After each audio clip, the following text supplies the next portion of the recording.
Hey everyone, you're about to watch a very special episode of Tales from the Ten Lands. It's special for a few reasons. First, you'll notice that I'm not in this episode at all. I was off doing other things. Secondly, this is a fully player driven session, which helps tie up the little bits from the short draft sessions that you'll notice have been pinging up here for a minute and the upcoming main session. Please give extra love to Bree, who plays Silver in our sessions, for doing all of the collaboration and getting everything set up for us. Without further ado, I hope you enjoy it as much as I did rewatching it for getting this episode put together. And now, back to the plot. Hello! That was a weird greeting. Uh, but hey, hi, hello. Bree here, and stream looks a little bit different today. And you might be wondering, why? And I'm here to tell you because Guild is gone. And Katy and I had this amazing idea of why It not was mostly Brie. when I was feeling spicy to do kind of like a fondue for two from Glee situation where it's just the crew gossiping and catching you guys up on all the amazing things that you've missed with our story graphs. So I am hosting, and you know, get ready for that because it's gonna be a wonder. But yeah, it's gonna be Skad, Mithluna, Fiacre, and maybe Filigree if they're feeling up to it. Jumping in and telling their story. We're going to have some gossip time. We're going to have some catch up sessions because, well, we've been apart for a month. And to fill you in even more, here is Skad with our wonderful catch up story time. Yeah. Oh, thank you. Thank you. Thank you, everyone. Well, I'm glad we're all back. We're going to be gathering together. I know posted are some of the short drafts, and I know some of the others are on their way to being posted. So we look forward for you seeing those. This is going to be us sort of sharing ourselves because at the end of each short draft, we all received a letter, a strange piece of writing that instructed us on a place to go to because the game is beginning. I really wish it said the game is afoot, but you know, Arthur Conan Doyle would come after us. Though his stuff is public domain now, so screw him. That said, I believe our first arrivals were Filigree, Fiacre, and Mithluna. You had arrived at the location. I'll spare us any specific descriptions. I know Guild has some more detailed descriptions. I do believe there's a large central tree stump with various houses around. I believe we were instructed not to sleep inside the tree. So I believe the first arrivals probably picked a couple of buildings to camp out in. And a day or two later, as far as you know, Silver is the next arrival. As far as you can tell. So I think we will pick it up there with Silver clumping on into town. Or into this old ruins abandoned village. Yeah, because kind of what we're doing is we don't want to take away from next stream, so kind of use your imaginations. We've all kind of gathered, and now we're all hunkered down around the campfire, and Silver's going to sneak Mithluna to the side and gossip with her. And Fiacre and Skad can jump in whenever they would like, but you can tell that they're trying to get cozy best friend time a little bit. And as Silver approaches, this is what everyone sees. She has her black button down that is completely unbuttoned. Her binder is definitely on, but you can see that she is covered in bruises and she has dried blood coming out from the corner of her lip. She has a black eye. She's scratched everywhere and she looks exhausted. But as you look at her closer, she looks so fucking different, but in a good way. She's lost well over an inch of body fat. You can see every single muscle on her arms, on her legs, and she has not really a six-pack because she's still a dwarf after all. But when she walks in, she's almost more commanding. Still a cinnamon roll at heart, like the Silver we know and love, but much more commanding. And as she Looks like they could kill you, but is actually a cinnamon roll. Yes, looks like they could kill you, but it is actually a cinnamon roll. And as she's approaching, and as everyone is settling down with the reunion and getting hyped about seeing each other after a month, Silver realizes she didn't tell anyone where she was going.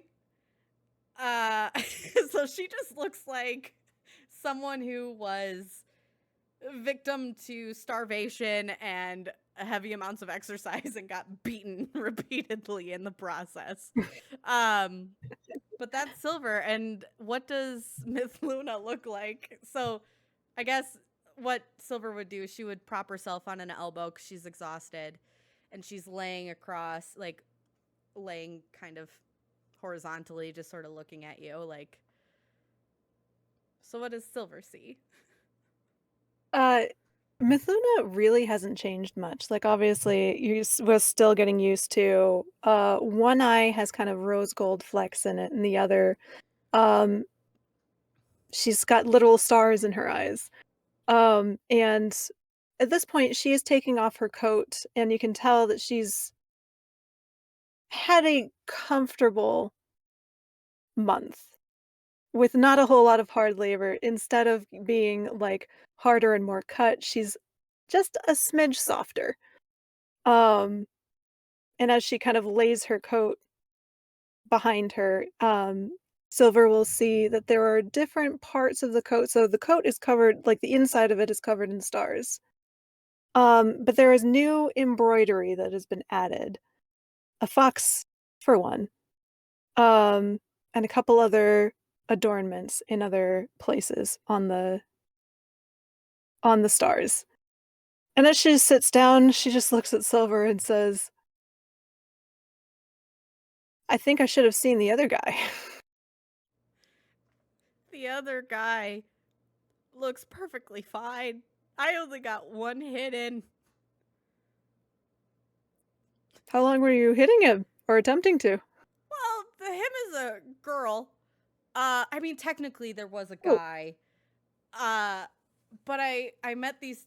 Oh, shoot! I didn't tell you what I was doing this past month, did I? So this is probably sounding No. really weird.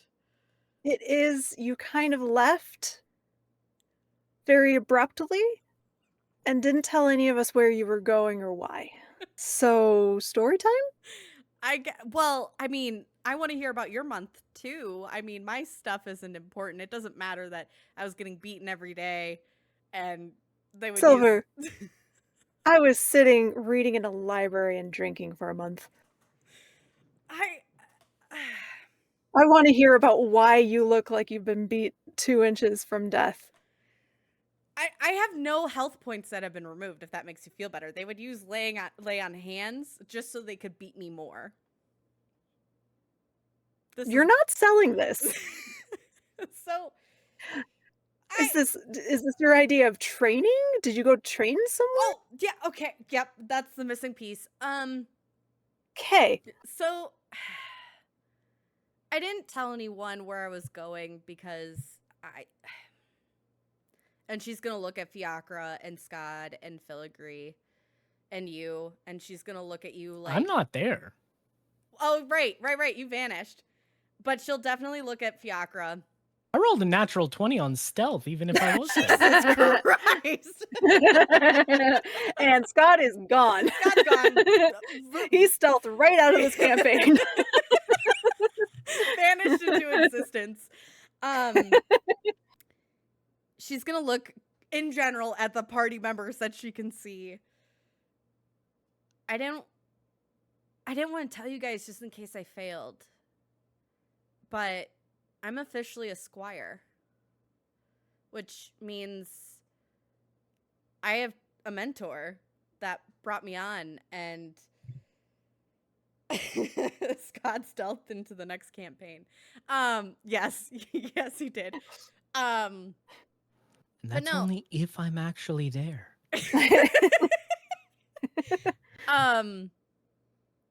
I didn't want to let you guys down or have any false promises, but I had the most amazing eye-opening experience where I was brought on by Lady Gant and Lucas. I don't Mithluna kind of itches above her new eye and says, "Did they try to gouge your eyes out?" That's Bree laughing. Sorry.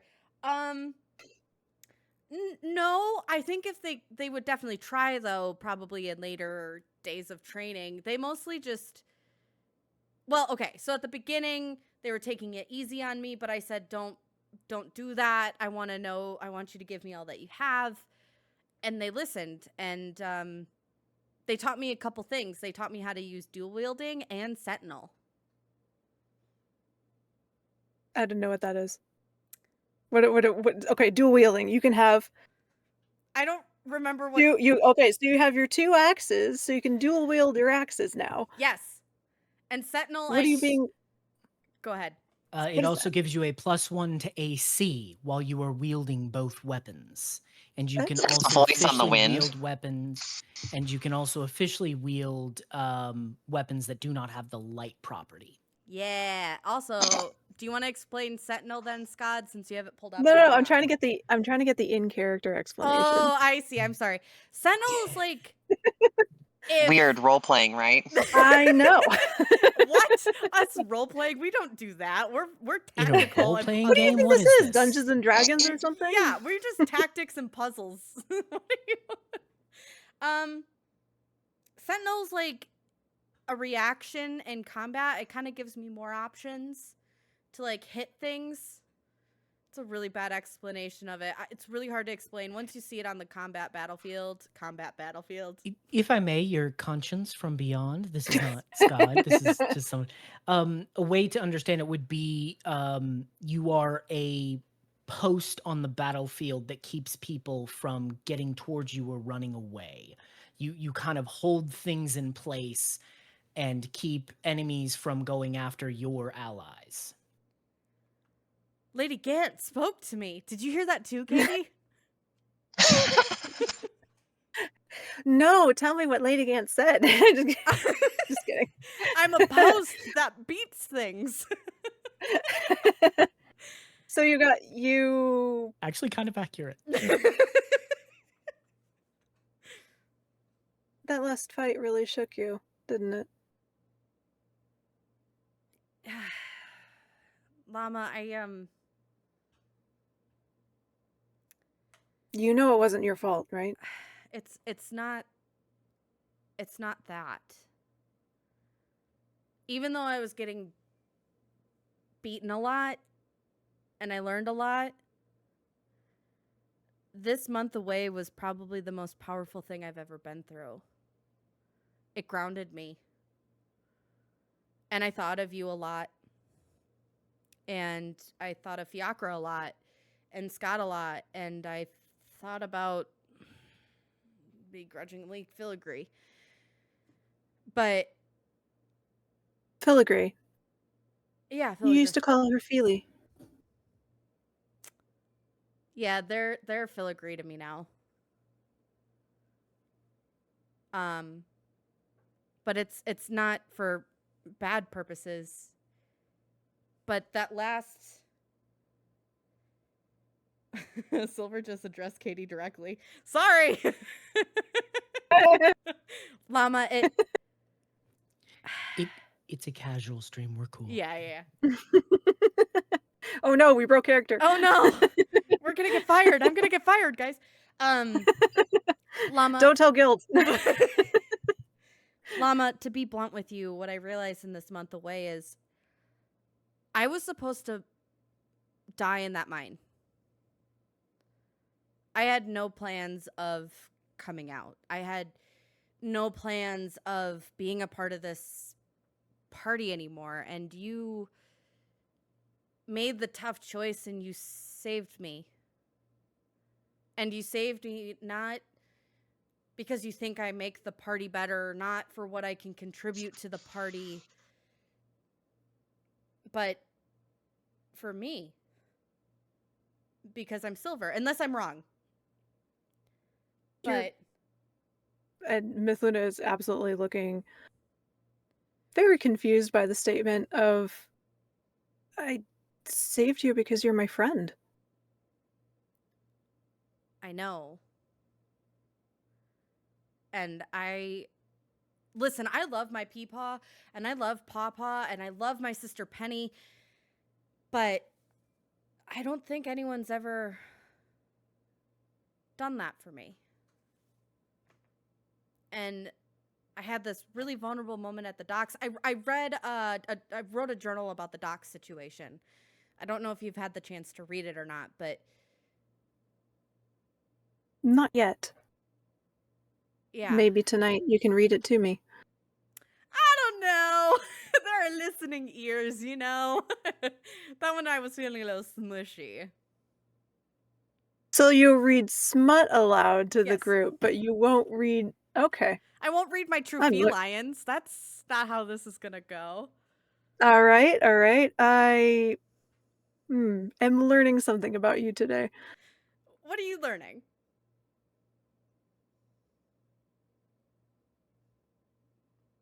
You're a lot more sensitive than you let on.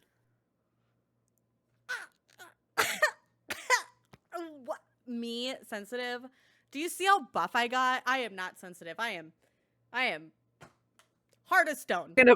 I'm just gonna poke one of the bruises. Ow! Ow! Ow! Like I said, sensitive. That's still skin that's damaged. Ow! I think you misunderstand. Sensitive is not a bad thing. I don't know. I think It just is. yeah. I really wish you would have come with me because I think you would have loved the experience. Of watching you get beat up? Maybe. I think I would have needed popcorn. Hey, I was so good. I can't help that Lady Gant and Lucas are like level 8 fucking fighters who have seen war and battles and war. Did you know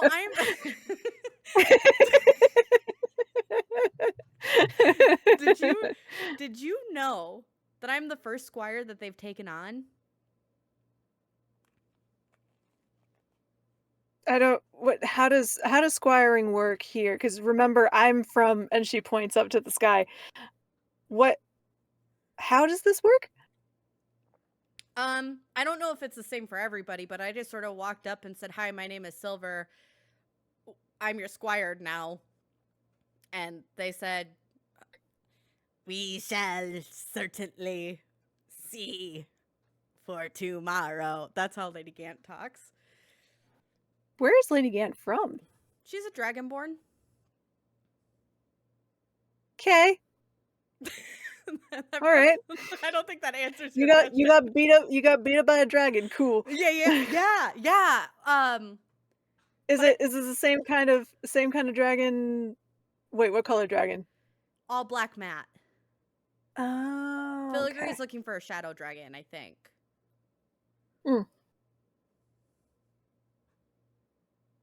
Interesting. Okay, not the dragon that we have met. Got it. No, I mean, I asked about that. Susan? You're talking about Susan, right? Yeah, Susan. Yeah. Susan's the goat. Susan is the goat. But Lady Gant would kick her ass, and they're not related. And then, I don't know. Llama. Be careful, those might be fighting words. Susan versus Lady Gant. I don't know. Llama. I almost called you Katy again because we have such. Anyways. Oh no, there's bleed over. There's bleed.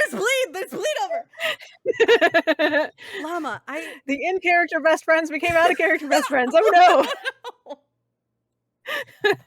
Oh, God. But seriously, Llama, I learned so much. And we talked about, you know how I always promise. Well, wait, did you read my letter?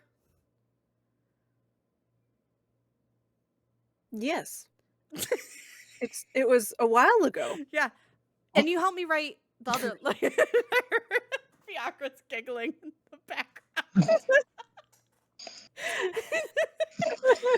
Shut up, I knew I Fiacre. didn't do enough Just prep kidding. for this episode. I'm so sorry. Keep going. Sorry. Yes, I did read your letter. Mhm. I know exactly what it says.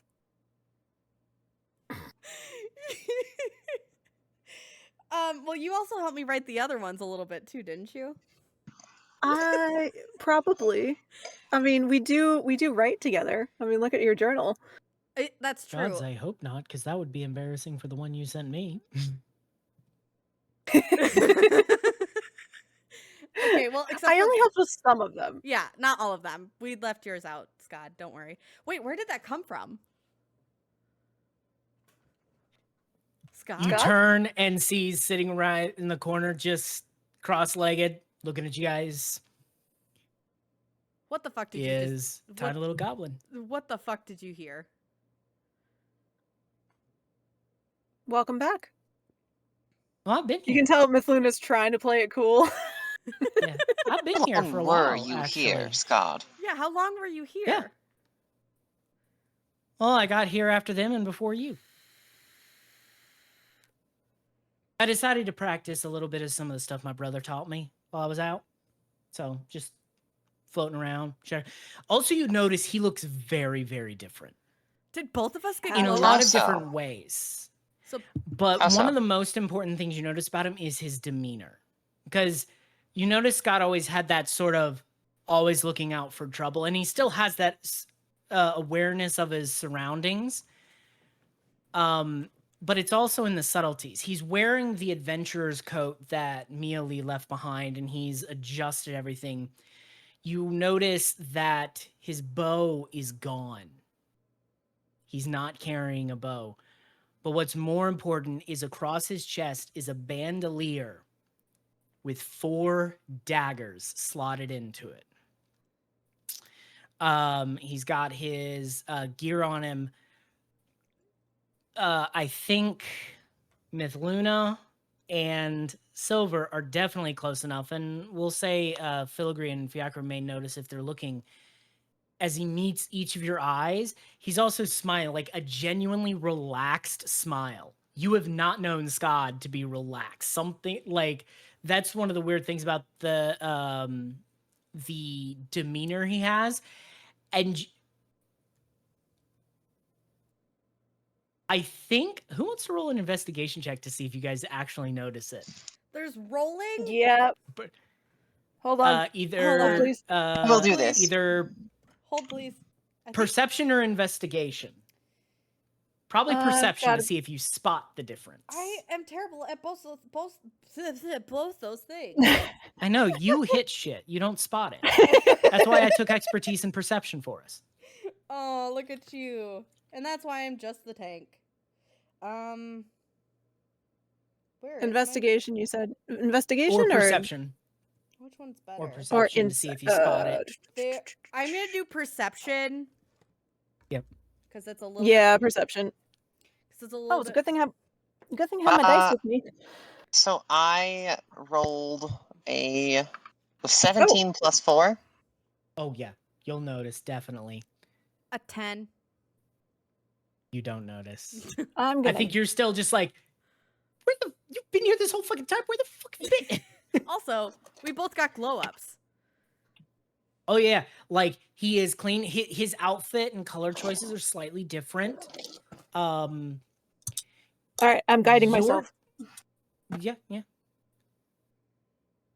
You do notice right under his sleeves, there's some wrist tattoos that look like chains reminiscent of yours, almost as if he's trying to have a little bit of you with him. Wait, Mithluna or Silver? Yeah, Silver. You're sitting on the wrong side to spot the other thing. Oh, Okay, I Luna's rolled a sitting on the- 14. you have something 14? reminiscing of me? You don't Aw. notice. Actually, you're probably sitting close enough. We'll say you notice two things. Fiacre, you notice one of them. The same as Mithluna. His eyes no longer are those deep, dark pits ringed in red. They're back to being just the normal, dark brown type of eyes he used to have. In Mithluna, you see right behind his ear is a little tattoo of a star. I have questions now, but she's gonna hold her tongue, but she's definitely giving you a squinty look of what happened. He does like So- us. He really does like us. I had a lot of time to, Oh. well, deal with all my shit. I went home, got to see my family, got to meet my moms, see them again, and got to hang out with my brother. He helped train me in a few things, and yeah, got to figure some things out, and I managed to figure out my purpose. I also retrained. So Silver, I won't be hanging back as much. Now, I won't be always on the front line, but I'll be moving around there, helping you out, backing up with a few things. Because, I mean, I can disappear in the dark, backs up into the shadows, vanishes, reappears. Still me. But, yeah. God, Yes. where's your letter? I burned it up. Well, I didn't burn it up. Let's just say I found a way out. I got lucky. Was anyone else written in blood? Because mine was definitely written in blood. Hey, Luna. He reaches a hand out, takes yours. It's good to see you doing okay. Squeezes the hand back. I'm good. I'm good. Trust me. I'm really good. Insight check. Yeah, go right ahead. Yes. That's hilarious.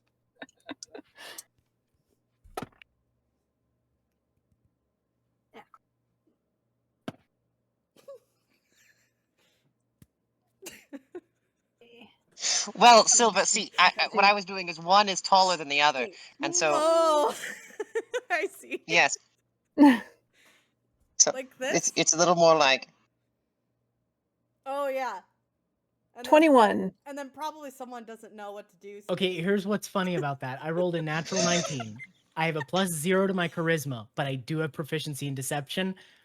Either way, you would have beaten it because I don't have proficiency in persuasion, which is actually what I did. You managed to lock in. We're familiar with each other. We've gotten to know each other, and you managed to catch the slip that's not a slip. Like, you managed to just take a second as like, Skad always wound himself tight, especially around this group, was just like, we got to do this right. We got to, Mhm. and there's still a concern for making sure we do the right thing. But it's almost as if a fear was lifted off of him. Several fears. And like, he doesn't have everything figured out, but he's grounded now. He's found a path that he can at least, at the very least, if not more so, be satisfied with. And he sees a path forward. And you also catch, as he looks at you, he's not afraid of being separated from you. So whatever choice he made does not have that risk. Kind of nods. Going I home can't go suited into you. all the details. Yeah, I can't go into all the details of it. At least sitting around here, but I'll definitely be able to tell some of y'all soon as it comes Well, up. I managed to make well, some new Scott, friends. Yeah. I will say that whatever it is that has changed, you look better for it. Well, it's good to see that. I'm pleased to see Yeah. that you are better off. It is. It is. Yeah. It was a Silver. serendipitous event, that's for sure. It actually took me a few weeks of working through something before I was able to figure this out. Something dropped in my lap, and I was just panicking over it for a couple weeks, but then I managed to clear the air, figure it out. Silver was Yeah. coughing at you, by the way, Fiacre, of like, same compliment. Huh? What? Are you? By the way, I saw you making the little kissy faces and everything. You can drop that, Sil. Who? That wasn't me. That was my. I have a passive perception of 17 now. Shouldn't you be focusing on your girlfriend a little bit more closely instead of worrying what's going on in the world around you? Don't they say that when you finally meet your person, everything else just sort of vanishes? Well, I think it should be noted it's still kind of early stages. Girlfriend. Whatever this is. Oh, News right. to me? I didn't.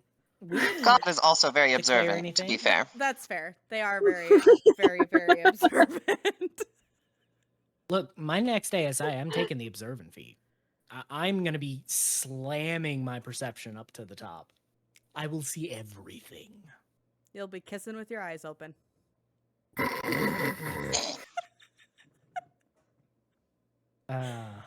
Why That's a you choice. say it like that?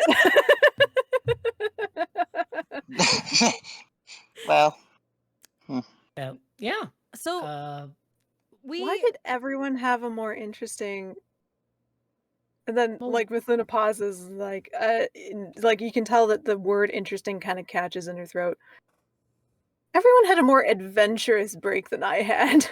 I don't think that's true just because I look really good now and like a little bit more confident and more assertive, and Skad looks way better. No offense, buddy. you really do. Thank you. Well, I Or just. is that directed at Well, Skad? I had to open up my time off getting my ass handed to me by my brother because I did nearly get killed that one time. Fair. So. I No. think. Oh no, Silver, I was talking to you. Yeah. Oh, thank you. Yeah, I feel better. I actually get up before dawn and go on runs now. Wait. Good. Rewind. You actually get up at a decent early hour? Before dawn. God just scurries and gets right in your face. Who the fuck are you and what the fuck have you done with Silver? See, this is Scott looks at your feet to see if they're washed. They are. Now he just scurries back in terror, just like, what the fuck? You also notice that her button up isn't dirty at all either. I just look at Mithluna and Fiacre and Filigree and just like, Blood and earth, and she'll pop out her axes, and you'll notice that they're super clean and shiny and polished. And then I'll say the same to pop them back into my skin. Fiacre, like, very, very slightly blushes. Is like, nice. Thanks. Yeah. Yes. I didn't work Well. out in this clothes. I have separate. Oh, okay. Yeah, I got a scuff from Fiacre. Mithluna starts making kissy faces. No, God's eyebrows just start bouncing. No, I just, guys, listen. I learned a lot. I lean towards Mithluna. I see why they do this. This is really fucking fun.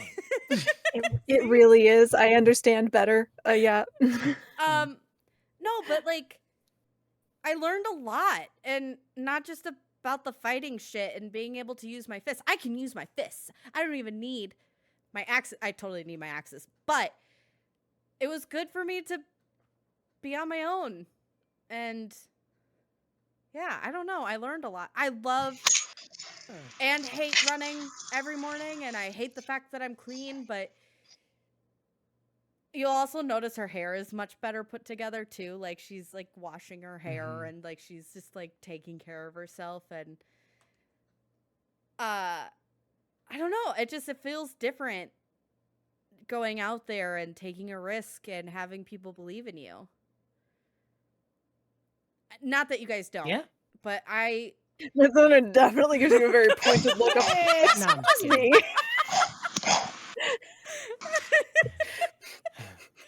uh, Fiacre just like irritatedly swats at the air to their right and is just like, shut. Quiet. wait, who are you talking to? Probably I'm me. making a perception check on that. Wait, who are you shushing? Oh, that's gonna be oh damn, that's a 19. So it is a I'm gonna roll this too, actually. you are more than welcome to do that. 17. I will say that wait. Do any of you have like invisibility piercing vision or anything like that? I can pretend. I do not. I cannot see through invisibility. I do have detect magic, but I don't have it up. I haven't burned anything like that today. Well, despite your sort of perfect perception of the area, you don't really you actually literally see that they seem to be literally actually swatting at nothing. Right up until the point that they get super irritated and then they just like make a fist and like ball it and like punch backwards. Mithluna And then Mithluna does fantastic. Actually, Mithluna, but you already knew because you've seen Fiacre's new imp Grellin have, yeah. before. Very And cute. the rest of you two don't see it until Fiacre actually punches it and does like a damage to it, and it knocks the invisibility off. And then it growls and like skitters back up their shoulder, and it is an imp, but it is like a Feywild imp. You got a pussy I Skad did? has a light hand on just one of the daggers, not pulling it out yet, just in case. And then he takes a second. Oh, we're good. New friend of yours? How did you get Fiacre, remind me, what's the name of your imp again? It is Grellin. Yes, Grellin. This was the creature that I obtained via and they gesture once Via more to the what? snake earring. Oh. Looks like we all just making fucking deals nowadays. How did you get a pet before I did? I even asked Lady Gant and Lucas to take me to go get some dire wolves, and they said no. I am with you on this one. I've been looking for a pet animal for a while, and I can even talk to him. What? Grellin like settles on Fiacre's Yeah, I can talk to shoulder animals. and like crosses their Like once a arms day. and says, "I am not a pet." No, you're a very important imp. And Mithluna pats him on the head. So, okay, for two people that say that they haven't had a very What interesting month. Does Grellin look like? Because an imp can cover a wide variety, especially being a Feywild variant, which I love. While What all of you are getting does acquainted, Grellin look Mithluna runs off into to find a little spot in the forest. I'll be right back. I'm gonna follow her. No, I'm going to the bathroom. Oh, Yeah. I'll be back. I mean, besties do that too. Wait. Oh my god.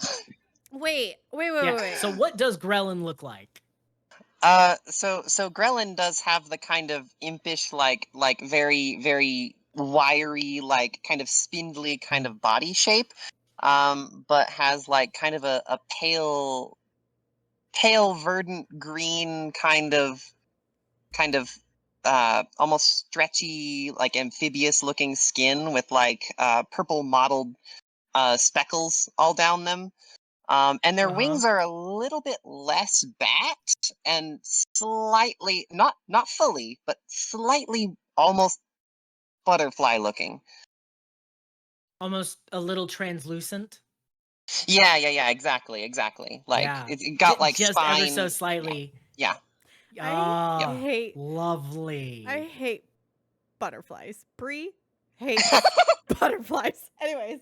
I know, darling. I know, darling. Thank you. As long as you can acknowledge it. Okay, Well, wait. Yeah. Hold on, Scott. We were just told by Llama that you guys didn't have an interesting month, and yet you have Gremlin. I was about to say the same Grelin. thing. Thank you, Silver. Grelin? Yes. Grelin. I thought it was Gremlin. My apologies. G-Man. And she'll bow, and they'll bow before the imp. It kind of gets like a high and mighty. And Fiacre just like flicks One it of on the the head. daggers, and one of the daggers just whips by his ear, brushing with air. And then the dagger also reappears in the bandolier. It like eeps a little bit and then turns to Fiacre and says, "Your friends are rude."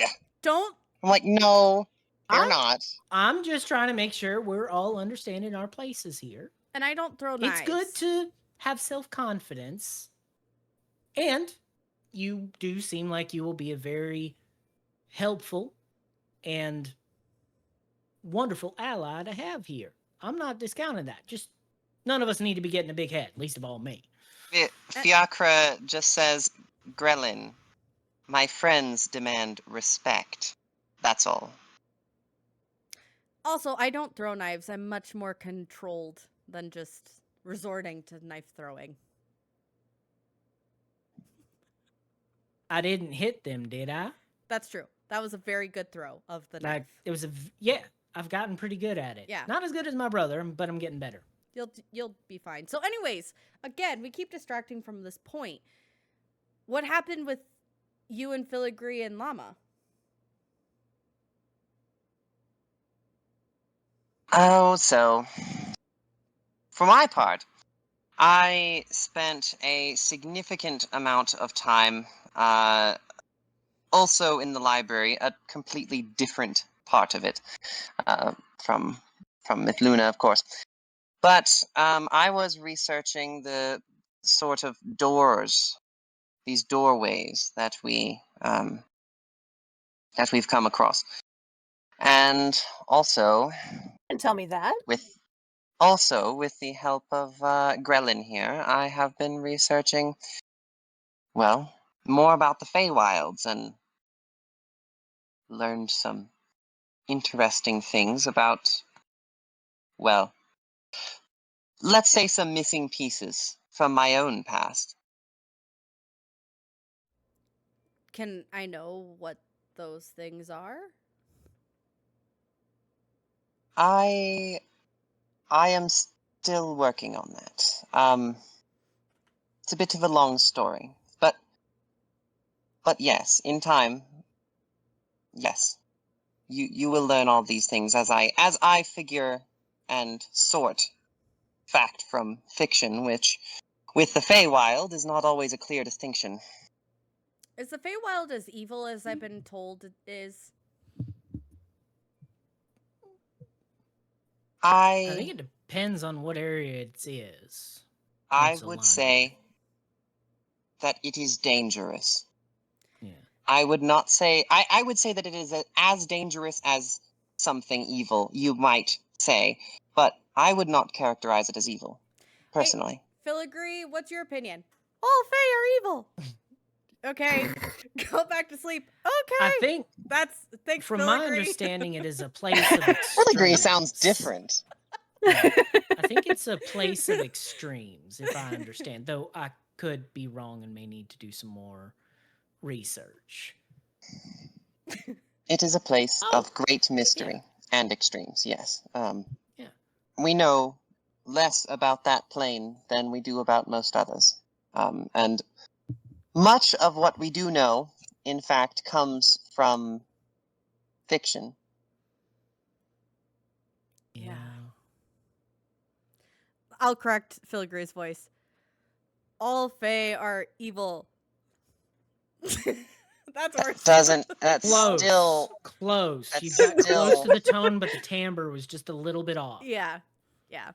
And the drawl wasn't there. Oh yeah. The charming drawl was missing. All right, I'll try to get. Filigree, go back to Let me sleep. see if I can get it. Let me see if I can get it. All Fey are evil. All Fey are evil. No. All Fey are evil. No. I can't Filigree, get go back to to it. sleep. Filigree, You need you're a nap. talking in your Yeah, sleep. so they again. so Fiacre shared what they've been up to, their research, what you've been researching, Mithluna. Uh, Said it wasn't interesting, but you Yeah. have been looking into something. Above table, Llama would have told Silver what she was researching, right? Or no? she would not have told you about Balthazul. She would have told you about everything else. Okay. But Balthazul, that she is keeping to herself. Hey, Llama, before you get Hmm? into that, did you send that letter? Yes. Oh, good. How are you feeling about that? Well, we'll see if they're even still there. The Fair letter enough. might have missed them. Fair enough. Guys, But just eyes are flicking back and forth. Yeah. I was thinking about that too when I was out. but I found out more about the wars that created the Titans. You did? Yes, yes. That was quite interesting, actually. I'm not sure why you said that Yeah, your research was not interesting. that's huge. What'd you learn? Do share. Well, Skad, it's a very good thing you found your way out. She's watching her expression as she says this like a hawk.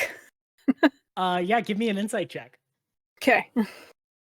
Because I just rolled a charisma check. Charisma check of some kind.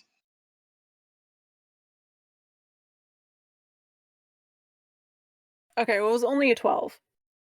I got a Wah, total wah, of wah. 8. Scott's just like, you get the sense of, you get the read that I'm not fully out. Like, Uh-huh. you read that he's definitely out from the one he had, but he's not under the sense that he's fully out from under the Titans. Well, Not there's necessarily in a bad way, but he's just like trying to keep it to himself. And I think just everything, he let himself slip for just a Yeah. second. and she nods at that.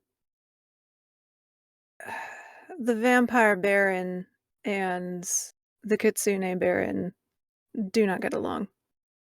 As a matter of fact, they are quite often opponents of one another.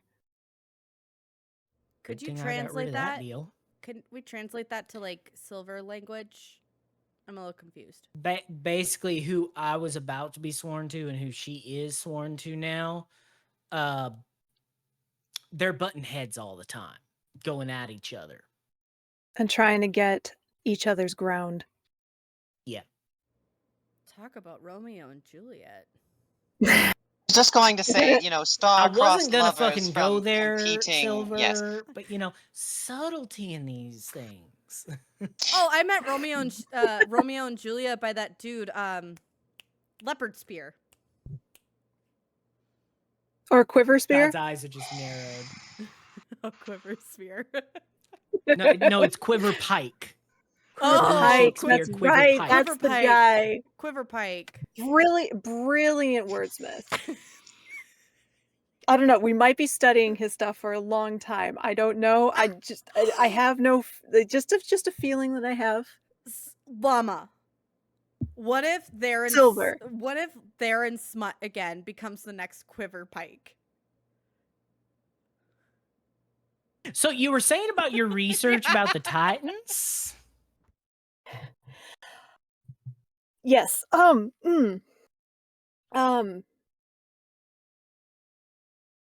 And she gives, because Katy, the player, is currently having a hard time remembering details Yeah. from that episode. But Mithluna would remember and would absolutely inform everyone of what she learned about the Titans. And what you'll find, especially with like the way that the Titans reshaped the continent and impacted the Azir and the astral plane and created this whole split between the City of Dreams and the City of Memories, her homeland, plus these other regions, like the other regions of the 10 lands, and the impact that these wars had. You also notice that she is becoming much calmer. And before, when talking about the Titans or power or anything to do with the gods, there was a sense of agitation with Mithluna, a sense of unease and a sense of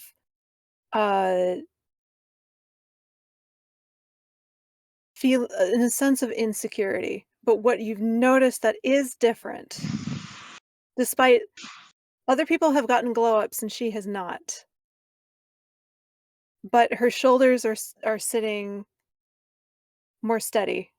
She's a lot more relaxed in her posture, and you get the impression she is not nearly as conflicted As you're about as you're things as she So we used all to just be. got fucking therapy over our downtime? Yeah, because as you're I think speaking, so. Silver is like wiping off the dry blood off of herself and like trying to get the blood that is crusted over, and she's like, fuck, it's just a stupid scab. But no, it sounds like all of us kind of got some therapy and some clarity. Did you learn anything else? Like, did anything about Grekrix pop up, or did anything pop up about maybe your history?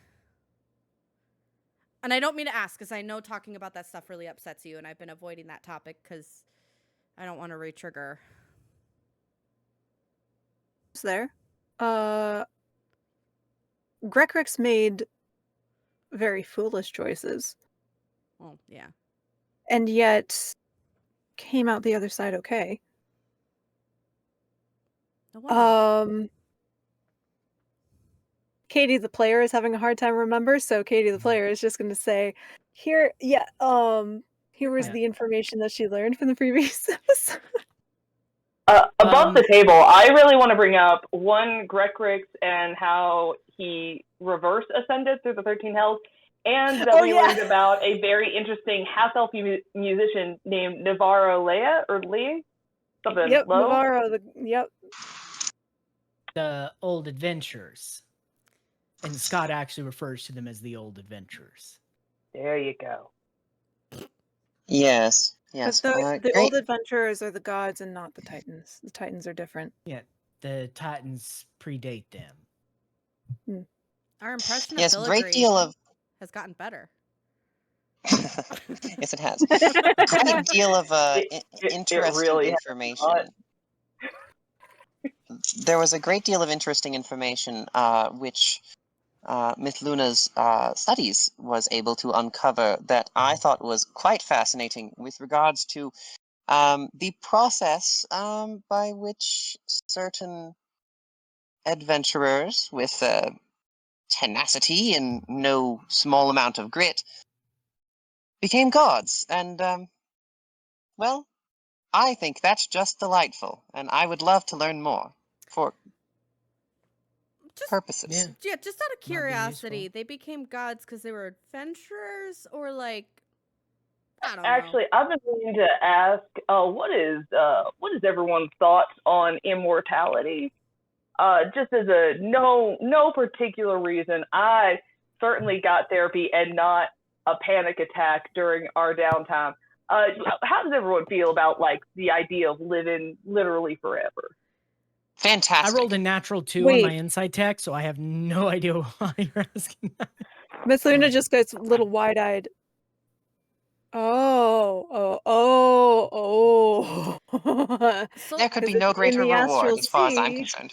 In the Astral Sea, people kind of live. That actually reminds me, Yeah. and Scott starts patting his shirt and everything. He's like, hey, did you three happen to see who worked on my armor? I left it behind. I was just getting some little upgrades to it, add some toughness to it.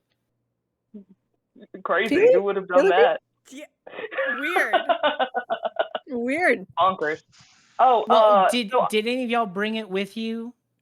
Yeah, Scott, I brought the armor with me, and I remember you were going for a very naturey motif, both in honor of like your profession and our friend.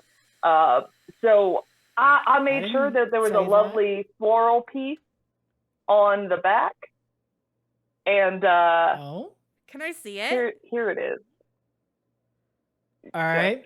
I'm handing it over. I take the small studded leather armor and I flip it over. What's on the back? Okay, so all the studs have been blackened, but all the studs that are not like part of the floral piece are like oil slicked. But every floral piece, including like vine weaving and like a few leaves across like the armament, literal arm armaments, those are all like charred matte black. And across the back, in a beautiful bloom. Oh, fuck. Oh, what was the flower that you... I noted it somewhere and I don't have it in front of me. The flower of your new dude, of Navarro. I wasn't a follower of Navarro. I was under Vampire Baron Dumont of the Purple Rose. That's true. But I didn't do a Purple Rose. I am no longer didn't like under him. him based on this conversation.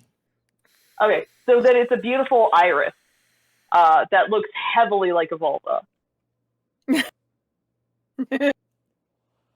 have a vulva. Just in the right God bloom, just looks right at angle. it and just looks at it, takes it in. Nice pussy. Yeah. Well. I should have done pussy willows. Those are fun.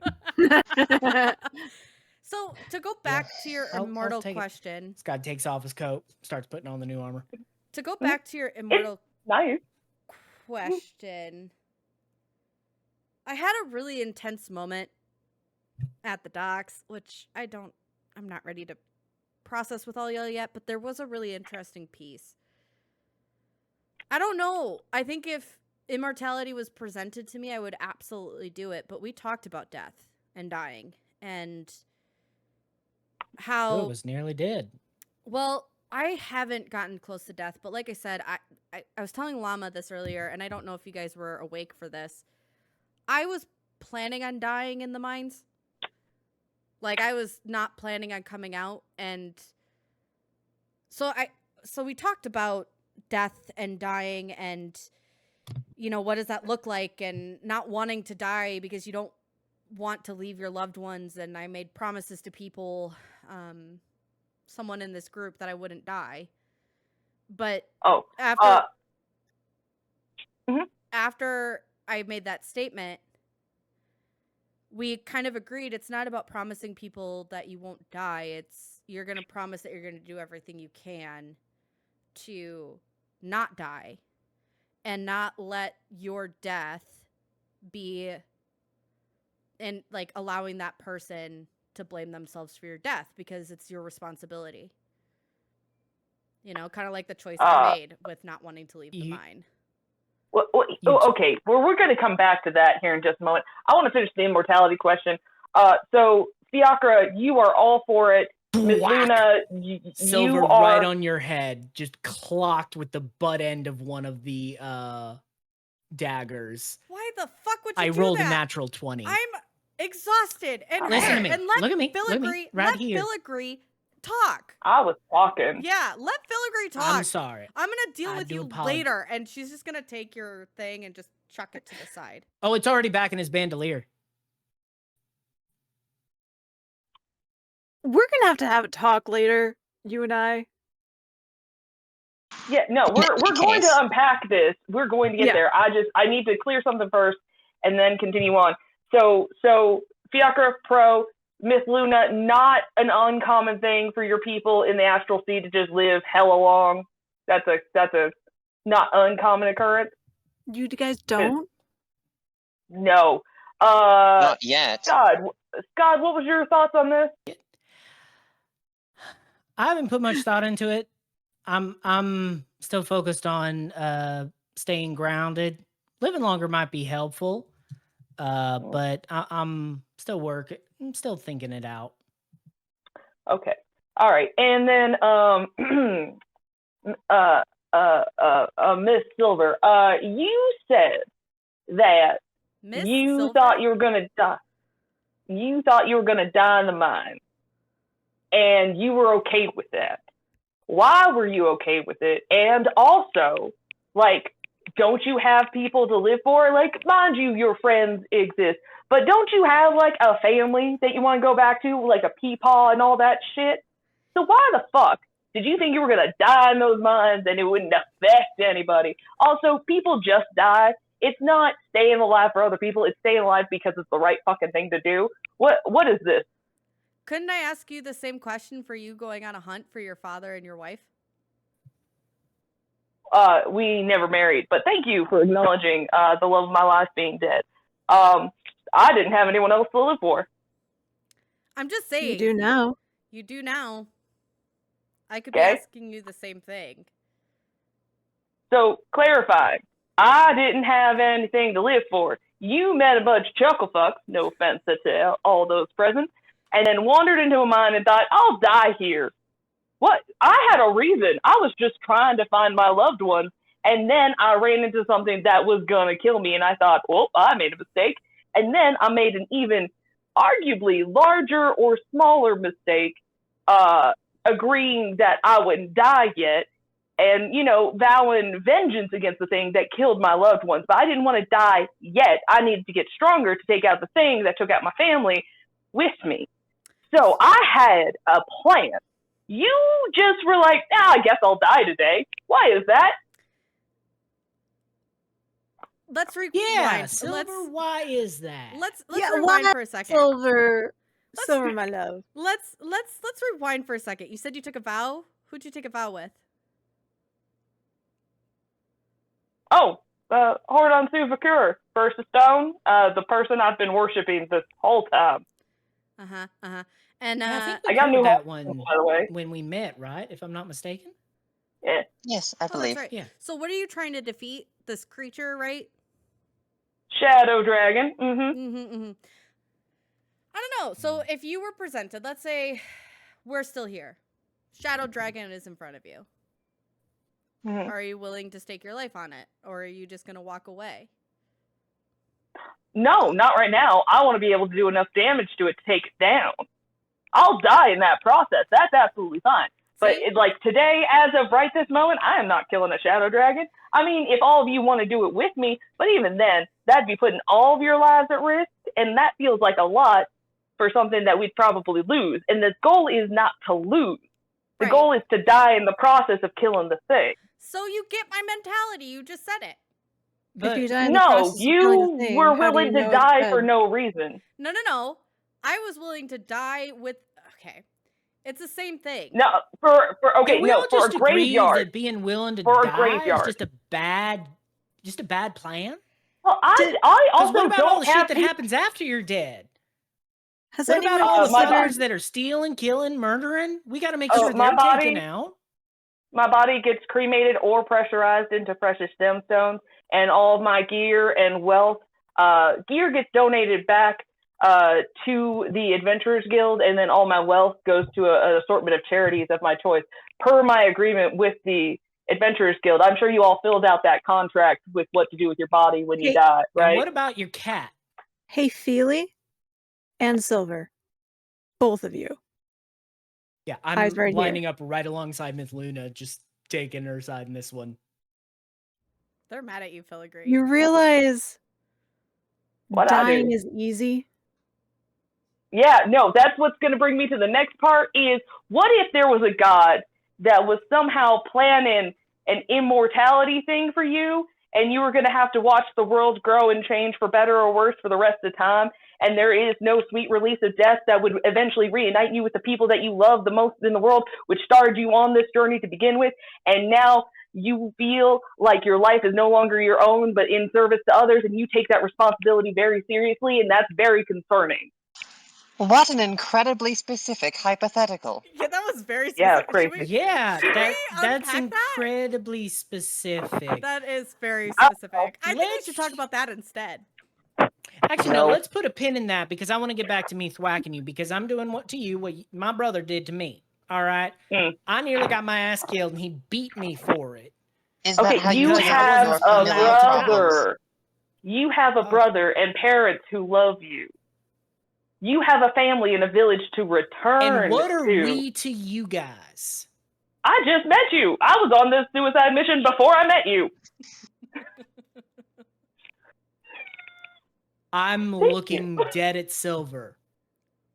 What am I to you? Yeah, yell at her. They had I will these deal with you in a ideations moment. after.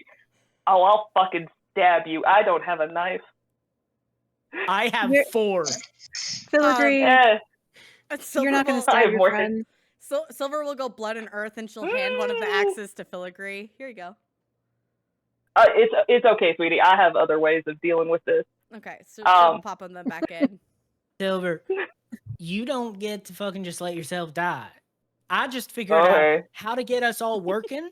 I've been thinking about a lot of things, making plans, figuring some things out. We don't have it all figured out, but I've been putting a lot of shit together. So We need you and we can't let you die. Yeah, I know that now. I'm supposed to be the iron in which a sword of many persons is forged around to fight the darkness that's coming or whatever such bullshit. So what I'm hearing Yeah, no, that is bullshit. We got other things that you can help us out with. It's okay. Oh, I also got to kill 4 people. Oh, cool. Can I help? The knives are already in his hand. Please, I'm not exceptionally good at killing people. Stuff. Yeah, seriously. Killing Yeah, assholes is better with What is friends. this? I need to go on a suicide mission stuff when you have friends that will help you kill things that need to get killed. Literally, Yeah, up for, like, until a month months and a around half ago, I did not have friends. Well, you have Well, them guess now, what? so You get do used now. to it. Say that again, Fiacre. I was saying, when Philly says they have to kill 4 people, Fiacre just kind of points around the circle. 1, 2, 3, 4.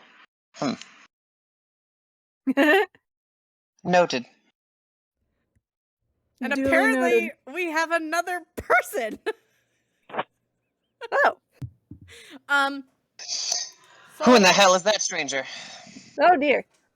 Yeah, we're all sitting arguing here. So it sounds like to me Don't that we count should. me in on this. So it sounds like to me, what we should do is we should focus on this thought of immortality, and we should focus on this very specific hypothetical that Filigree just presented. And yeah, that's what I think. I agree. Oh, I see. Yeah, that's a lot of deflection. What's the deal? Who do you have to live for outside your friend group, which is arguably the most important, and we should all be so grateful to have friends. Who the fuck do you have at home? You got your peepaw. Where's your parents? Got siblings? So, I hear you. However, will my Answer the question. Will my answer impact your relationship with me and how you feel about me in this setting? Yeah, if you were so willing to die in a fucking graveyard because it was desecrated, then yeah, that's dumb if you have people to live for. So where are your parents? Do you have any siblings? Do you have siblings that you care about? Do you have cousins that you're close to? Hell, a childhood best friend. Hey, Silver. Yeah. Yeah. Oh. Where's Papa? Yes, Fiacre? Fiacre's face has, as over the course of Philly's rant, Fiacre's face has gone from sort of pleasantly enjoying the ridiculous argument going on to getting more and more frustrated. And then as their hand raises, they are downright scowling. Oh. And they say, and Philip, oh, go ahead, finish. That's quite enough. That's enough. Uh-huh. I have heard enough with regards to how one must have someone to live for outside of themselves. You didn't ask, really, but to answer your question, I don't have anyone. No. Great. No. And do you want to go die? I have myself. And my point is that you don't need a family at home. You don't need a brother or a cousin or a parent or an uncle. I agree with you. I agree with you, Philly. That the suicidal ideation is ridiculous, but not because It wasn't. Silver has people at home. There was nothing Right. suicidal about this. The You willingness to say die. that being Silver? willing to die is not suicidal. Here, Scott, No. one moment, Silver. One moment, Silver. Yeah. Scott, do you have an incredibly sharp knife? I believe that Silver wishes to split a hair. Okay. I Here, got I four think I of can help. them. Bunch of arrows. You see, Scott's actually working on. He's been druid crafting some things. It's like, oh, I'm done. Whack, and just plops a little flower crown on top of Filigree's head. It's probably at this point that at least Skad notices Izzy sitting off in a corner, munching on a bowl of what looks like fantasy fettuccine Alfredo, and is just watching the entire stage. So Scott plops it down, then glances over. Do you have anything to add to this? I just want. Oh no, I just want. I'm just enjoying the argument. That's fine. Keep going. Yeah, I love it when people Okay. I love it when people talk and remark about immortality like they know what the fuck they're talking about. Has Filigree been introduced to? No. Filigree has not. No. Fiacre like slides on over. Izzy, hello. It has been some time, has it not? Oh, it's been quite a while. How are you, Fiacre? You're looking well. I am just splendiferous. Where are my manners? Filigree Goldbrand. This is not Goldbrand anymore. It's Iron Blood. But yeah, hey, I heard about you that will from take some them. getting used to. I apologize. Name changes I are apologize hard. for that. Filigree? Yes, thank you. This is Izzy, one of my various employers. Hello, Filigree. It is a pleasure to meet you. You said Iron Brand? Was that right? Iron Blood, and that's new. Blood. It's a blood, yeah. I apologize. I misheard. There was a lot of crosstalk, and I'm eating. Yeah. Is that good? No, it's good. You want a bite? They offer you a bowl. It's literally mac and cheese. Yeah, it's great. It's fucking fantastic. Wherever the fuck we're staying right now, this is great. I don't know. The cook is on point. But there is no one else in this town. It is deserted. It is just us in an abandoned village around a gigantic tree stump. Yep. And it is all the more entertaining that Izzy somehow has fettuccine Alfredo. His claim they didn't make. Silver will go up to Izzy and open up her arms and ask, do you want a hug? Just be gentle. I'm covered in bruises and I hurt. And you notice that she's gotten like really muscular and like looks like a fighter. Damn, you're looking very jacked right now. Hang on a second. They kind of stand up. They give you a little bit of the elevator. They give you a little bit of the elevator eyes, but it's one of those things where it's like it could be flirtatious, but it also could just be I haven't seen you in a long time and I want to see what's happened. She would take it as a she would take it as just you taking it all in. That's fair. You look fantastic, and I give you a big hug, gently, very gently. Oh, okay.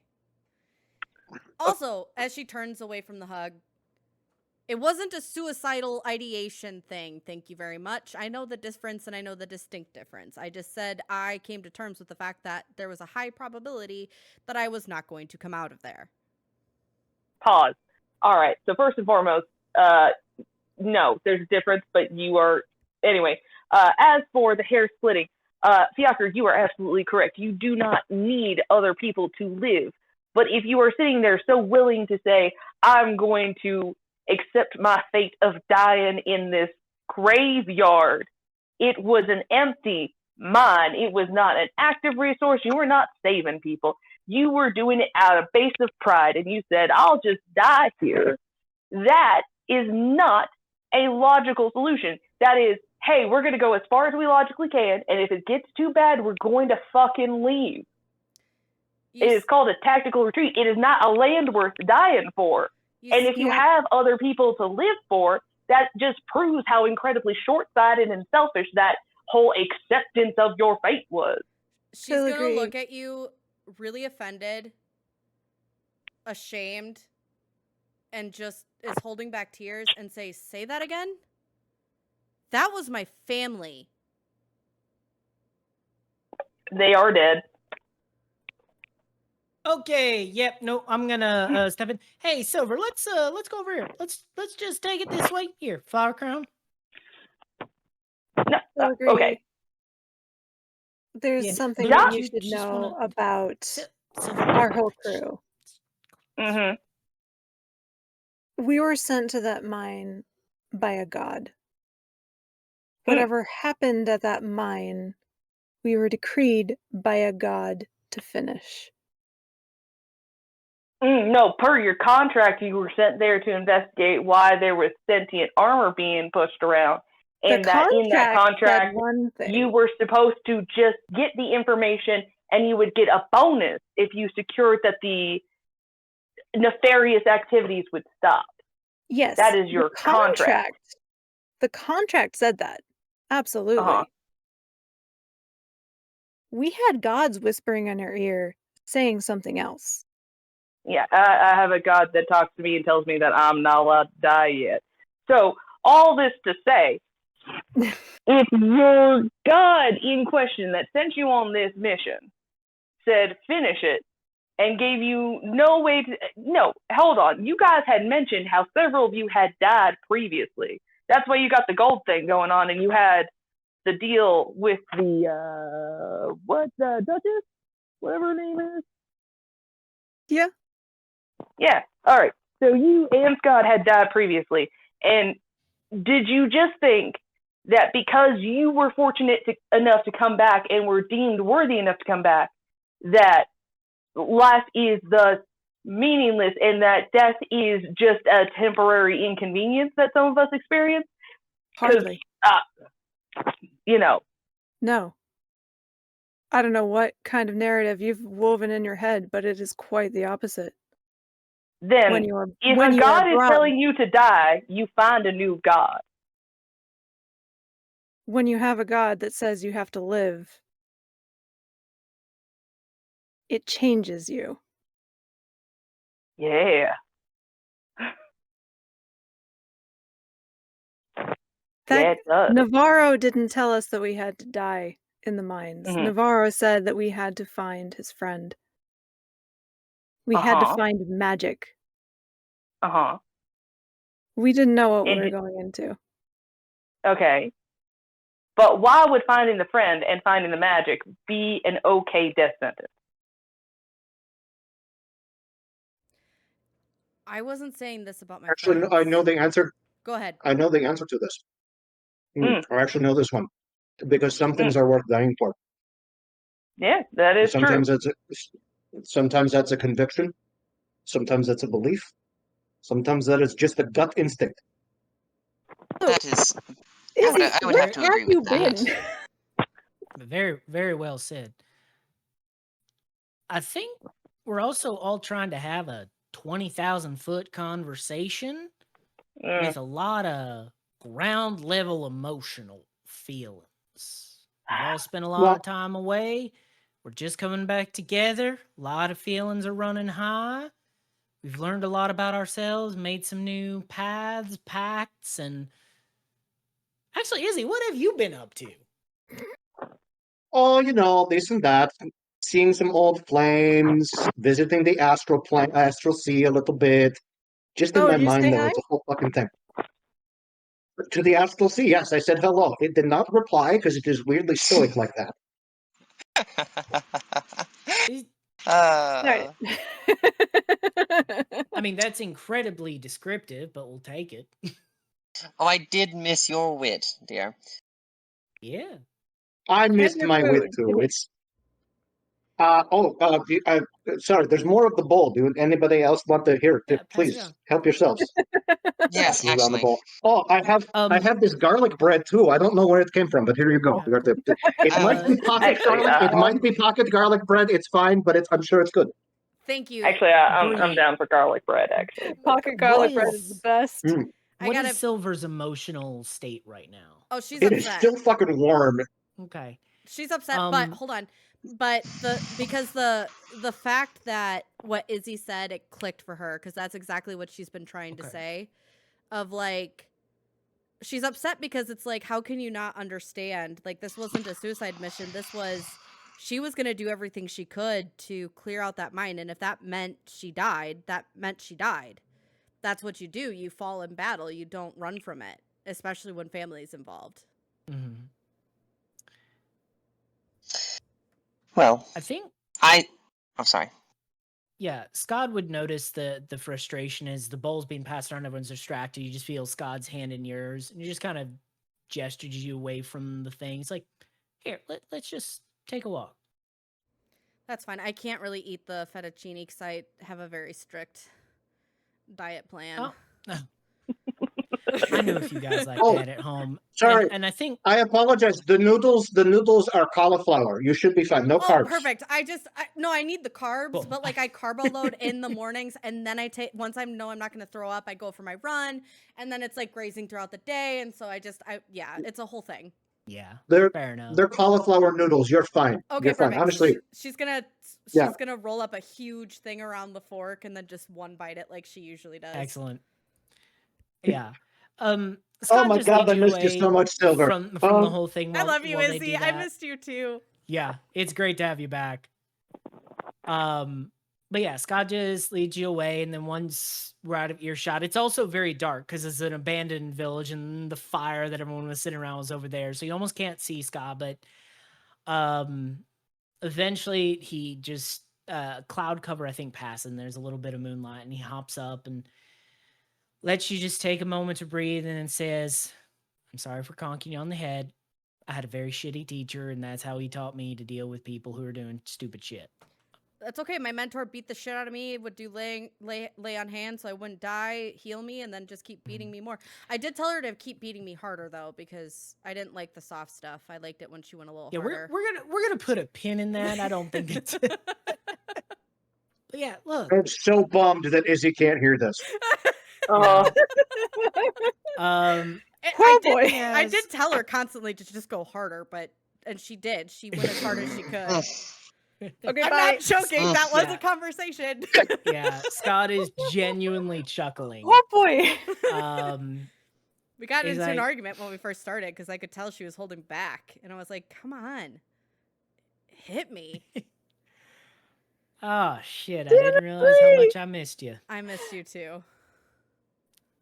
Listen, the gang's back. First night back, and I think Filigree's just trying to get used to some of our weird quirks. Yeah. No, I agree. It's gonna. The love of Filigree's life died in battle for no justifiable reason. I can't understand why she would be upset about this. I was that at the campfire? Yep. No, That's a good question. Yeah. Ellie, was that out loud? Third person, at the campfire, accent drop. All that said. Yeah. Scott hears that and just like rolls his eye and then continues. I would have been very upset, not least of which because Mithluna would have been distraught. And you know me, I don't know how to handle big emotions like that.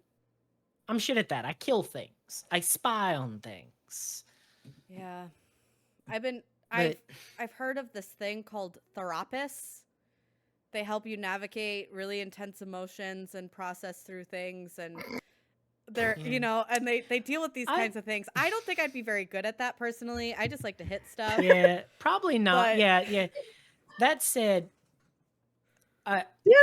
I have more reason to not want you to die these days. Because I've gotten bitter, and I read your letter. Yeah. Thank you for it. You're welcome.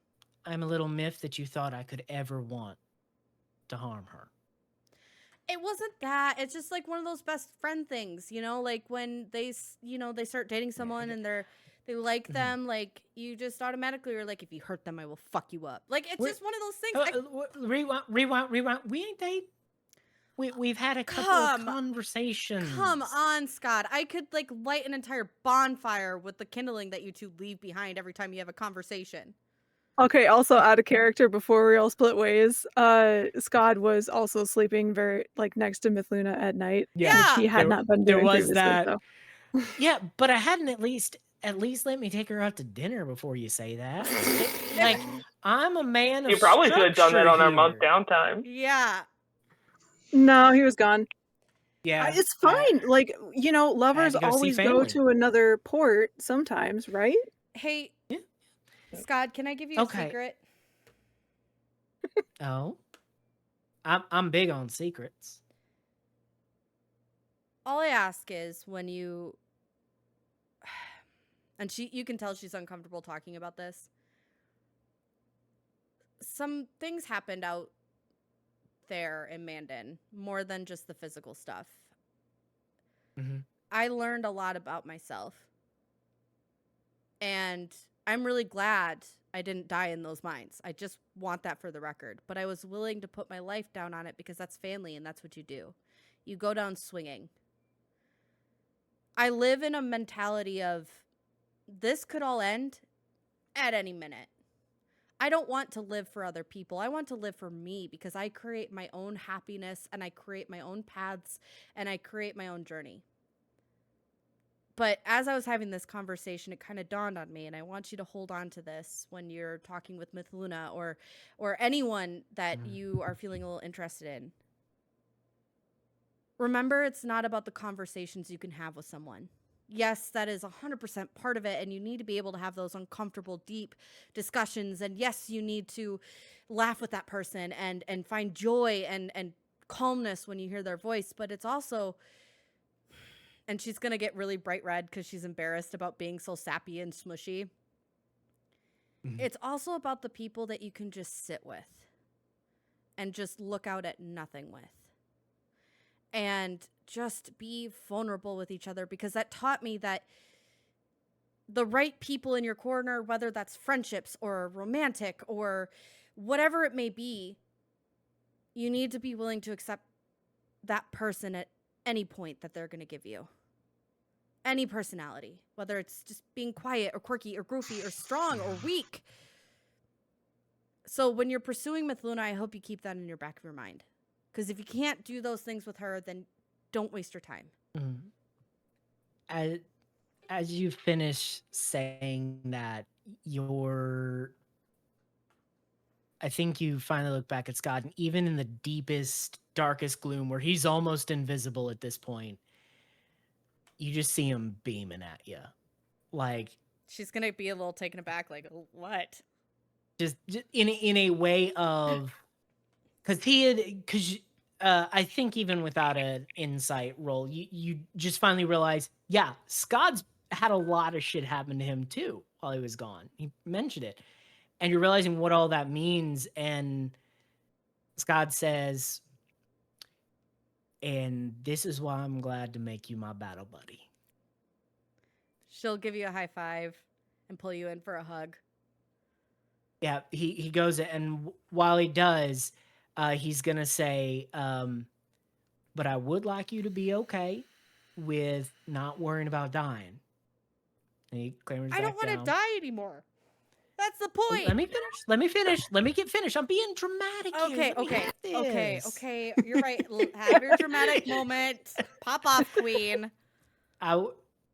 With not worrying about dying, because I will have your back. Back around here. In the arms of the angel. Do it, Bear! Yeah. She'll pat you on the back and she'll say, and I'll have yours too. Let's get back to the party. Good. I'm cool. Let's go continue to gossip. Yeah. And have a good time. And as we start walking back, you say, and I don't know what's going to go on between me and Mithluna, and I hope whatever comes out of it is good. Cause, Me and too. you notice because you're walking alongside him now, right behind his ear, there's a little tattoo of a star. Just sort See, of some. this is so validating because that means we can get our cottage. All right, so hold on. You guys had a conversation. We're gonna jump back. We're gonna Yep. jump back to the Yep. fireplace for a Please second do. here. Yeah. We're walking back to the fireplace anyways. Oh yeah. Okay. So Izzy, you know something about immortality. You are an elf. Don't want to assume. Sort of. I am an Eladrin. I am one of 4, and we don't die. It's a whole thing. Okay. So, what as someone who's experienced it, what is your thoughts on immortality? You know, honestly, kind of overrated. Mm, Here's the that's thing. kind of my Here's the opinion. thing. You just kind of keep going and going and going. And do you have any idea how many careers I've had? Do you have any idea how many lovers I've had? It's been a lot. Oh Do no. you So, have any okay. idea? No. Here's my pitch though, because the thing I'm thinking is that if I end up with this immortality nonsense, I don't get to have different careers. I think I'm stuck doing one thing forever. And I love being in service to others. I love doing the best to my ability to make those around me happy and to fight for people's rights and justices. But the thing is I'd be doing that forever with no like personal time, which is scary when you live forever, to know that you won't have any time for yourself, that you will always spend it in servitude to something else. That's where the catch gets me.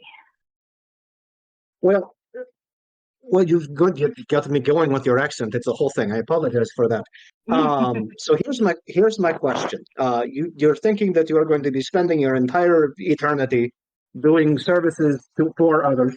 Excuse me. Mm. And to whom are you doing this job for? Like what is your patron god, whatever? Hordon Suvakura, the one that made the earth, the Okay. one of the real gods, not one of the made gods, like the one that's been around forever. No, that is impressive, very much so. But do you have the contract that you signed for all of this? Yeah, it was a handshake. That's the other thing. I've been asking for the paperwork on this, and I have not had that clarified. All right. So here's the thing. Your life may be in service to others, but if you have to do it forever, do it your own way. Have some fun with it. I mean, here's the thing. I am immortal. I functionally live forever. I can be killed, but let's hope that doesn't happen. So, functionally immortal, right?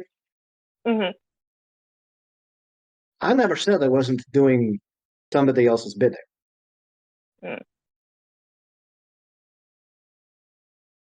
So whose bidding do you do? See, that is the question. I am beholden to the time of year. So time, maybe, possibly seasons. There's a very real possibility it's just a guy named Steve. I have not figured it out yet. You at least got a handshake and put a name to the face. I serve everything, everywhere, all at once. That's stressful.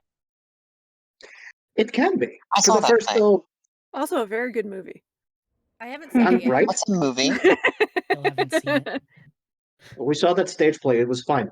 Anyway, the talking rocks thing kind of threw me a little bit, but the ventriloquists were fantastic. Anyway, what I'm saying to you is this. Yes, you may spend your life in service, and it is very stressful for the first, for me, it was about 500 years. But I'm going to give you a piece of advice that was not given to me at the very beginning of this app. You do all of this stuff, but you can do all of this stuff without the sacrifice of self. You still get to be who you are. And I don't know, I mean, you've got opinions, and I like that. You've got the beard thing going on. It's very sexy. I'm into it. But here's the thing. You get to be you. The gods cannot control that part of it. So yeah, you're going to spend the rest of your existence in service. Do it your way. Do it how you want to do it. I have been a warlock. I have been a fighter. I was an artificer once. Don't ask me how that works. Guild isn't here to make it make sense. But at the end of the day, like, I've been the good guy. I've been the bad guy. I've been all of the things. At the end of the day, unless you're just being yourself, what's the point? All right, so you got some wisdom on me, and I appreciate that. But here's the thing.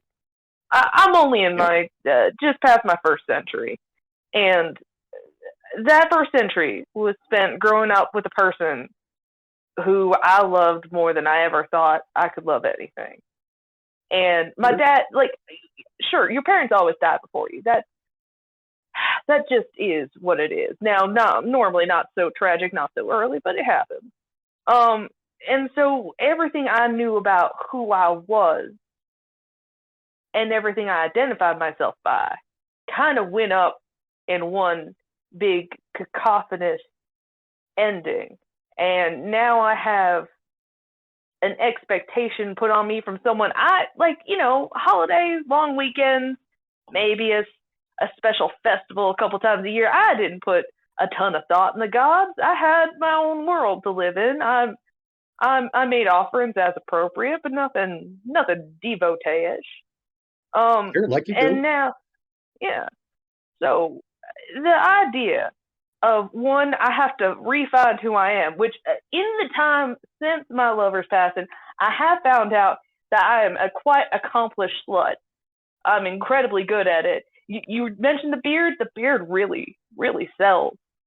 But it's also the sad mystery. People like it when you look sad because they think they can fix you when really they can't, and it's very frustrating. Anyway, I'm an accomplished slut.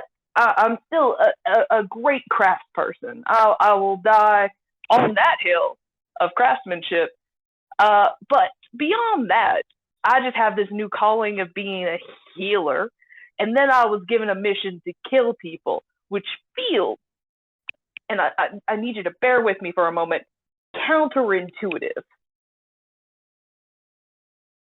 Sure. So I'm just a little perplexed. Okay, I'm sorry. There is one tiny bit of wisdom I did leave out in my little tirade before. It does help. It helps a lot to be just a little bit insane. Oh, so I haven't embraced the insanity. That's what you're saying. You really just have to kind of lean into it. Here's the thing. The world is going to do what the world is going to do. The people around you, don't get me wrong, I love these people. All of these fuckheads are amazing. But they're going to do what they're going to do. We can't control what they're going to do, right? All right. What we can control in all of... Sorry, guys. Hi, Jesse. What we can control is how we react and how we can affect their lives in a meaningful and positive way. That's it. I can. That is. You can? I can bring them from the brink of death. Theoretically, with a little bit of practice, I can bring them from death. And also, I can cure them of hangovers. That is something I can do. Okay, you're our favorites. You just became the best healer ever. Well,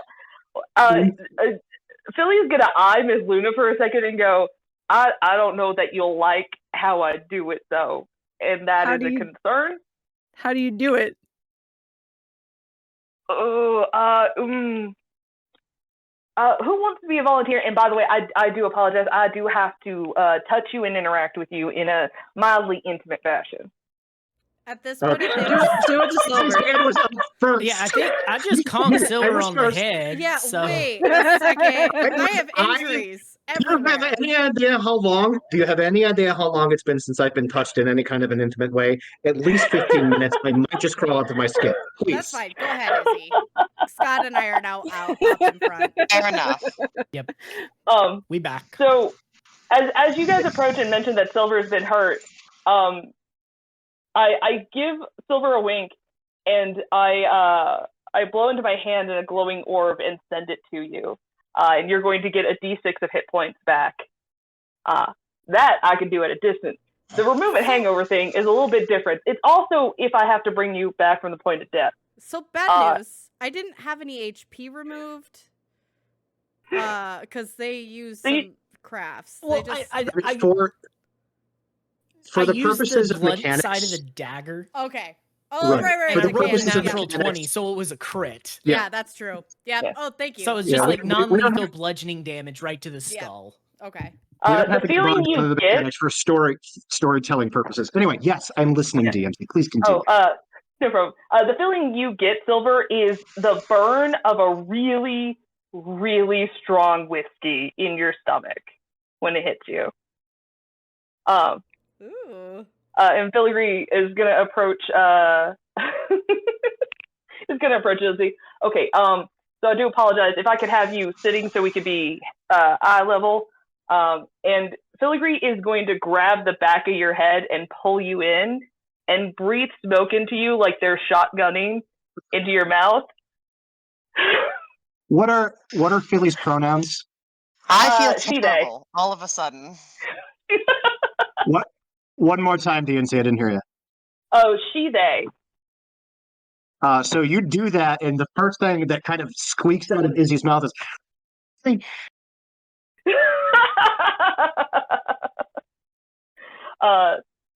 when you look into Filigree's eyes, they are now, this is different than the magic anyone has seen her cast before. They are glowing like coal embers instead of the gold.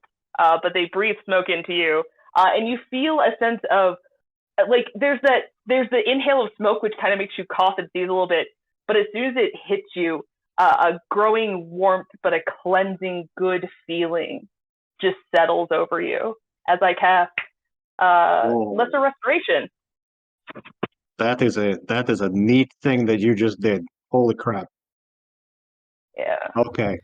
I gotta get the name of your dealer, because dear God. I think all of us Oh, are thank you. speechless. Yeah, I Keep think your pants I'll on, do Izzy. that. See, every Pants time. are still on? Okay, this is breaking character, but as someone with chronic illness, every time I look at the description of Luster Restoration, I'm just like, I want it. I want it. Yeah. Give it to me. Remove kindness. Yeah. A lesser restoration and then a greater restoration for the serious stuff. Hospitals just staffed with clerics. Oh, Okay, here's the thing. I'm working towards greater. Philly, my last piece of wisdom to share with you in the long life of an immortal, as somebody that has been a healer in my life. You can't heal stupid. So don't. Philly probably still has you by the back of the neck, like kind of cradled, and goes, that's a good point. They're going to kiss your forehead, and as they blink back, their eyes return to normal. They're going to let you go. I'm not going to lie, I've had intimate encounters that went way less good than that. Yeah. So I apologize. You guys hired me sight unseen for most of my magic. I do apologize. A fair amount of my healing magic does involve physical contact and touch. Again, only 2 of them being that intimate currently. But, Hey, Feely? Yeah. If I'm dying, please touch me. Well, not only me, and then I hold up my cat. Osha can assist you. If I'm dying, you or your cat can touch me. Absolutely, yes. Does the cat have to top me and breathe smoke in my face too? Because I'm not against it. I just kind of need to wrap my head around it a little bit. It's a lot less intimate. Osha here will just crouch and loaf on your chest and breathe in your face. for those of you at home who have seen or who have read the book, what is it called? Peace. It's a weird title. It's a fantastic book. It's a book called Peace. Anyway, the cat vampirism is a venereal disease, but it's more importantly passed through breath, and cats are carriers. And so if a cat sleeps on your chest and is infected with vampirism, you can get it. Anyway, it's great. Read the book. Peace. It gives you a bunch of parasite facts too. It's fantastic. Why? I was a microbiology major. I don't need more parasite facts. That's why I learned. That's decidedly not a fact. I have so many Filigree cat jokes in my head that I don't know where to start. But then Scott's also like, oh, that reminds me. That reminds you? No, I just remembered something. So we were all doing our training. This is how the cat reminds you. Yeah, we were all doing our training like that. Do you have a way to keep in contact with your cat? Because I know it's not a normal cat, right? Yeah, this is my service animal for the trauma that I've experienced. But more importantly, it's a literal gift from God. So yes, I can talk to my cat. I can also talk to you guys from a distance. Wait, what? Exactly. That leads me to think. And your new friend, Fiacre, may be able to help. So, you know how I have to kind of sneak ahead and, do my stealth thing? Mm-hmm. Yes. Well, sometimes I have to go far enough that I may be out of contact with y'all. Mm-hmm. Not if they're with me. If they just kind of sneak in and hide with me, then they can report back to you guys and I can, talk to y'all. So that can solve that problem while we're scouting around. So wait, okay, why do you think Filigree, hi. Mm-hmm. You can contact people at a distance, yeah? That is correct. Can you hear me when I'm talking to my books in the library? Oh, this is no, relevant. no, not quite like that. I'll hold on. And Filigree's gonna step about like 60 feet away from the campfire, so just like out of view. And like you see the spark of their cigarette light, and in your head, Mithluna, you hear, "No, if I choose to make a connection with someone and I know vaguely where they are, I can create this bond where you can respond silently to me." Oh, like all of a sudden, like she was a little tense, and now she's like, "Oh," and super relaxed. She was like, "Wait, what just happened?" I believe that was a message. I believe that was a message spell. Correct. Oh yes, I can do that now too. That shit'll also be useful. Yeah, we could just keep a conversation going up. But in the event that I kind of have to scout ahead, obviously I still don't want to go too far from y'all. I want to be able to get back to y'all in case trouble happens. But that'll help us keep a little more in contact so y'all don't have to worry about me when I'm doing it. Because I was just thinking about ways that we kind of place and operate. I know I'm going to be hanging up front and backing up Silver, so the three of you could kind of be hanging back. I'll be a little more flexible. I know how to throw these things now. So yes. That'll give me a little more room. Well, Izzy, where's your skills at? I kind of forgot, and it's been a while, so you might have changed things up. It's been a while. No, my skill set is pretty much inspiration. He's right. No, my skill set pretty much remains the same. I just sit around, am sexy, and am smoking. Actually, they pull out a pipe and start lighting it. Hey, that works. Filigree walks back up with the cigarette in their hand. They're like, "All right, my people," and they immediately offer it to Fiacre. All right. To answer your question, Papa's dead. Parents are just like. I'm sorry. What? Okay, Silver. No, Peepaw. Peepaw is dead, or Papa? No, Papa, not Peepaw. Yeah, Two different Papa's people. alive. Papa dead. parents are just like Give me a givers. fucking heart attack. Okay, I would be a mess. so I would be on my Mithluna is gonna villain. pause and be like, "Hold on, guys." She's gonna grab Silver and walk away from the campfire a little bit. What? You told me to be vulnerable, and I'm being vulnerable. In a I Silver know way. you're being vulnerable. Okay, God, but I sneaks have a away. question for you Yeah. because this is relevant. Yeah. The time that you mentioned that we were in the mines, Mm-hmm. you touched the creepy book, Mm-hmm. and then you started trying to stab Fiacre. Yeah, I would rather not remember that memory, but yes, that is accurate. You might This is a not want sidebar. They're away. Yeah. you might not want to remember, Yeah. but Say Yasha.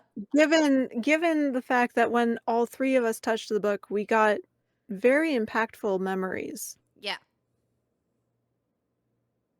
What did you see when it was just you touching the book?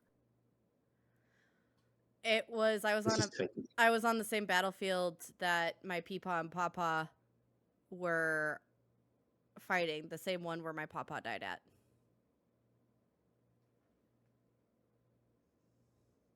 Didn't you say anything? It didn't seem relevant at the time. I don't know. You told me to be vulnerable, so I thought maybe just blurting it out would be like the best key. It's just it is what it is. He's dead. You know, my Peepaw's love of his life is just dead. I don't know. I'm not good at this stuff. I'm not good at sharing the hard You don't stuff. have to be. I'm not asking you to be good. I'm asking you to talk. Okay, this is explaining many, many things, Silver. Is it? Yes. Yeah. Yes. So long You story. saw okay. You saw your pawpaw die in your vision. In that vision that you got in the book that Well, I also got where I almost died because of Dereched. Yeah? I don't think I actually saw him die. I just know that's the battle that he died in, and I was You know finally okay. and so I finally was fighting along with the two of them. You were fighting okay. I That think- was you found that touching the exact same book that I did die at and came back. Yes. Yeah. Okay. And Mithluna's gonna like her face softens and she kind of takes both of Silver's hands. I understand now why you did and felt what you did. See? It wasn't a suicide mission. No. No, it was a mission that you had been given incomplete information on, Mm-hmm. like the rest of us. Yeah. Okay. But at least I answered your question, and you know. Okay, yes, but okay. Here's the thing. I have tangled hair, sorry. I know what I'm doing. Okay, Silver, just so we're clear, going forward, don't assume any vision that we see means that you're meant to die. Yeah? When you put it that way. Sometimes you have to put it obvious in order to see what's right in front of you. I mean, now I feel like I'm dumb, but not your fault. You're okay. I got your ass out of trouble. Yeah, you did. Now you have to promise me that you're going to be wiser from this point forward. Well, obviously, like I have people. I can't promise that I'm not always gonna silver something, but I'm gonna do my best. Of course you're gonna silver something. You're fucking Silver. You're right. I'm not asking you to not be yourself. I'm asking you to have a little bit more discernment when it comes to the random visions that we were probably going to get because we are on a mission from the fucking gods, okay? Okay, again, when you put it this way, it makes so much more logical sense. But again, I don't like talking about myself. Like, that's not a thing I do. I know. That's why I'm forcing it out of you now. Oh, God. Listen, I read this book on therapy. No, therapy. I think that's how you pronounce it. I don't remember. And I think I'm pretty sure it's therapy, Okay. just to be clear. I read this book once that if like you don't want to like share information about yourself, you just sort of reflect it back in a question. And then it was starting to work, but then everything sort of blew up and everyone started fighting and arguing. It started blowing up because people noticed you. Yeah, then I don't. Yeah, okay. Let's just go back to the fire. God's Okay? been sitting back at the fire, just watching the two of you just eating. Yeah, we weren't. I wasn't trying to hide this information. Neither of them. It was like, hey, we need to go out into the corner, and in the corner, everyone can still hear everything. Yeah, that's how I pictured that moment. Like we think no one's listening, but everyone is. Yep. I mean, I'm gonna lean over to the NB club, and I'm just gonna go. I don't want Skad to hear this because he seems like a bit of a narc. But I did engrave a penis somewhere on Filigree's new armor, and I find it very entertaining. You engraved your own penis on your own armor? You definitely said Filigree. Well, because I used Filigree anyway. My name has a meaning. I engraved a penis on Silver's armor, so I'm gonna tell that too. That was a 22 perception check. Oh wow, fantastic! Whose? Just general amalgamation, kind of an idealized, but with just an extra bulbousness to it, just to make it funny. I am going to be looking for it constantly. Yeah. Izzy reaches over, go ahead, grabs a bag, kind of slides it across the fire towards Filigree and says, just take a look in there and just tell me which one. Oh, it is literally a giant bag of dicks. Nice. It should be noted that Skad has the studded armor on now, but he's got the coat on over it, so you can't see any of the pattern. Embrace the vulva. Yeah, but it's not Skad's armor, it's Silver's. No, it's kind of funny because on the back of this adventure coat, because this used to be Mealy's, this used to be Kiki's, so there's a cat. So there's a pussy on top of a pussy. Hey, pussyception. Two different kinds. Yo, dog, I heard you like pussy. I have a lot of questions now. As I will say, as Mithluna and Silver are on their way back to the fireside, Izzy kind of stands up. I need to have a sidebar with Mithluna, so give me a moment. Stands, loops arms with Mithluna, and takes you far enough away that Skad will definitely not be able to hear this conversation. Stealth roll. Bye. Damn.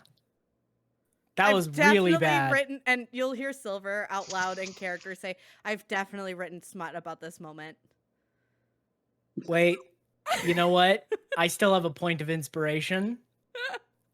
Do I want to use it? Because right now I only rolled an 11. Skad, save your inspiration for the actual game. No, this is the best time to use it because it's hilarious. But I rolled an 11 on stealth, so if anybody wants to try to spot me. Oh, I'm going to. I definitely catch you with my passive. Okay. And so you feel familiar claws dig into your shoulders as my cat slinks around your shoulders like a scarf.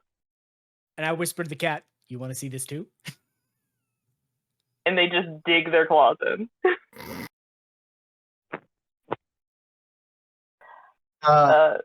Fiacre, I had a 19 on my perception to spot Skad. So as we're walking away, I am graphically describing the sex I had with that emerald dragon in as much grotesque detail as I can possibly muster. The cat is purring. I don't want to miss that. I'm going to lean over to Fiacre real fast and just go, so on a scale of 1 to 10, how many of you guys just are fucking? Like, is everybody just, or is this Like, are we friends, or are we friends? Well, I mean, I haven't sampled the Do you mean carnal in this delights group? with any of y'all. Do you mean in this group? You're not there. You're being creepy. No, I backed off eventually. I got the message that I was spotted. Now All I'm right. really curious. All right, Izzy, what's going on? Wait, hold on, pause. Filigree, I'm offended. Pausing. Why didn't you offer me a cigarette? Oh. Because I thought you had your pipe, and then I'm going to offer you a cigarette. I don't do a pipe. Yes, you do. You brought that While up. we're having this argument, sidebar. Meanwhile, Meanwhile. once Izzy is convinced that Scott is no longer following, their voice will drop. Sorry about that. I'm pretty sure Scott was following, and I wanted to scandalize him appropriately. Speaking of Scott, did I hear that the two of you are possibly a thing? And you see in this moment, like, her cheeks are starting to go a little bit flush. It's you. Maybe? Okay. I don't know. I- He My there dear, was a lot that you happened. don't. Okay. Yeah, there was a lot that happened. I don't really know. Maybe. Sort of. And, like, she's blushing again. All I know is that we were on opposite sides for a while. And, you know, he went home, but for only a month. And, like, as you know, a month is like nothing in terms of life. Okay. True. But you are talking about you are elf and Scott is goblin, Yes. and the lifespan disparity is pretty significant. I'm not warning you away. By all means, please, if you feel the need to be with Scott, by all means, be with Scott. But there's one thing that I wanted to warn you about, as you are. I don't know that anybody would have taken the time or known to do so. You are once a traveler on the Astral Sea, yes? Just the astral sea. Until now, anyway. The fine folks here on the prime material plane have this little concept called monogamy, and they're What? really, really big on it. What? What is monogamy? It is when you are you are in a romantical type of relationship with a person, and you are only in that romantical type of relationship with that person. That is the assumed norm here on the prime material plane. It just looks at you as if you have 3 heads and goes, "They do what here?" Okay, I knew the bed thing was weird. I knew that all the other stuff. What? But there's so many ports. There's so many ports. Okay, but Then the assumption here is when you enter into a romantic relationship is that usually there's conversations around it, but it's usually just you and that person, and that's it. That's all there is. I'm not trying to dissuade you from anything. I'm just trying to save you from potentially very awkward conversation with Scott down the road.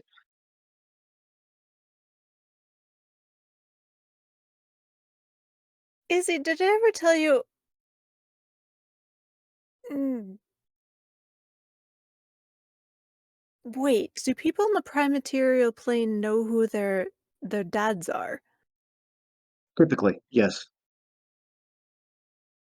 Ah, and sometimes they even know who their grandfathers are. It's a whole thing. what?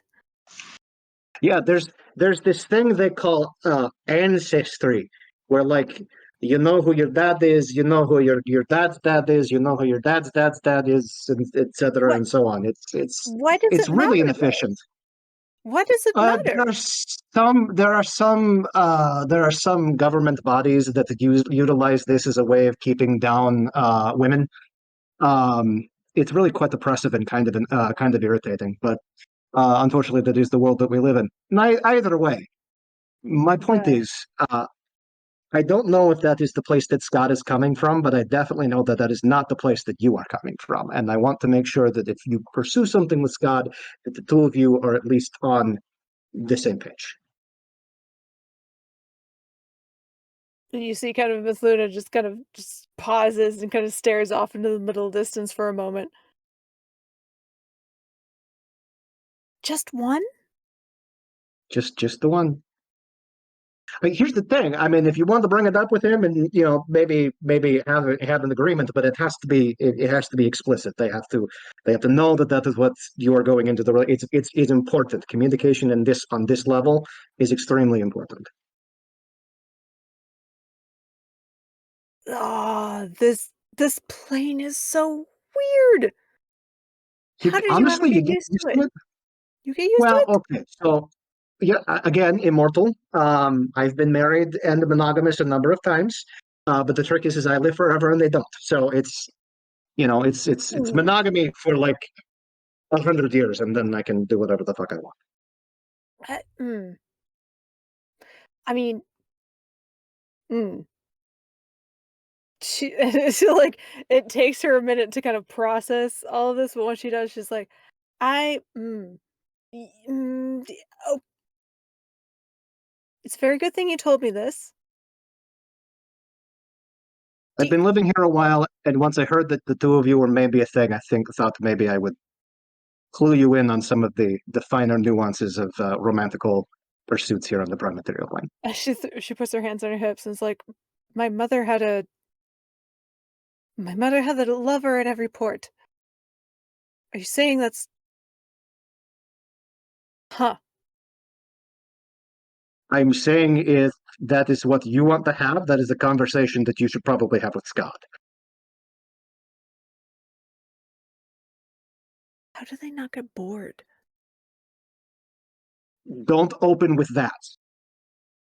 Fair. Um, Fair. again, there is something to be said for.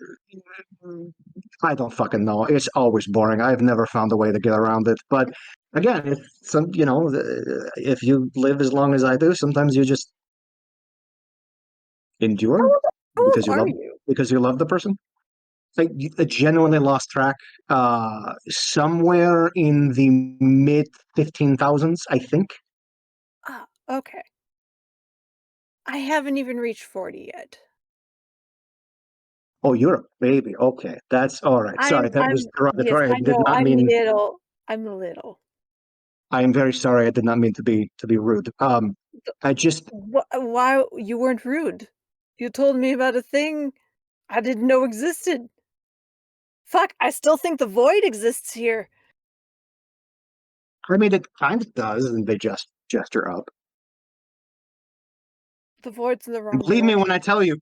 Believe me when I tell you, if you fall far enough that way, you won't stop falling. It's a thing. Mm. You know, Izzy, Mhm. thank you. You're welcome. I don't. I This plane is weird. That is unequivocally true. I mean, just a couple of weeks ago, we were okay, over a month ago, I will admit. There was an entire group of people that were having a hard time with Silver because she didn't like to wear shoes. But like you know the astral plane, we're on ships all the time, and the ships are always swabbed, so the ships are always clean, therefore why would you need shoes? I'll show you a thing. You see Izzy kind of sit down and they lift up their foot so you can see the bottom and so they're wearing half plate, right? So they have like the greaves that covers the shin and everything and that. There's no sole, there's no boot. They are barefoot, but you can't tell because of the greaves. Fuck yeah. Yes. Izzy, my Shoes are darling. shoes shoes are bullshit. Shoes Fucking are yes, they bullshit, but are. Izzy, my darling, I think you need to tell Silver about this. Because this was a whole thing. I This don't. was a whole I thing. don't know before if I want. started.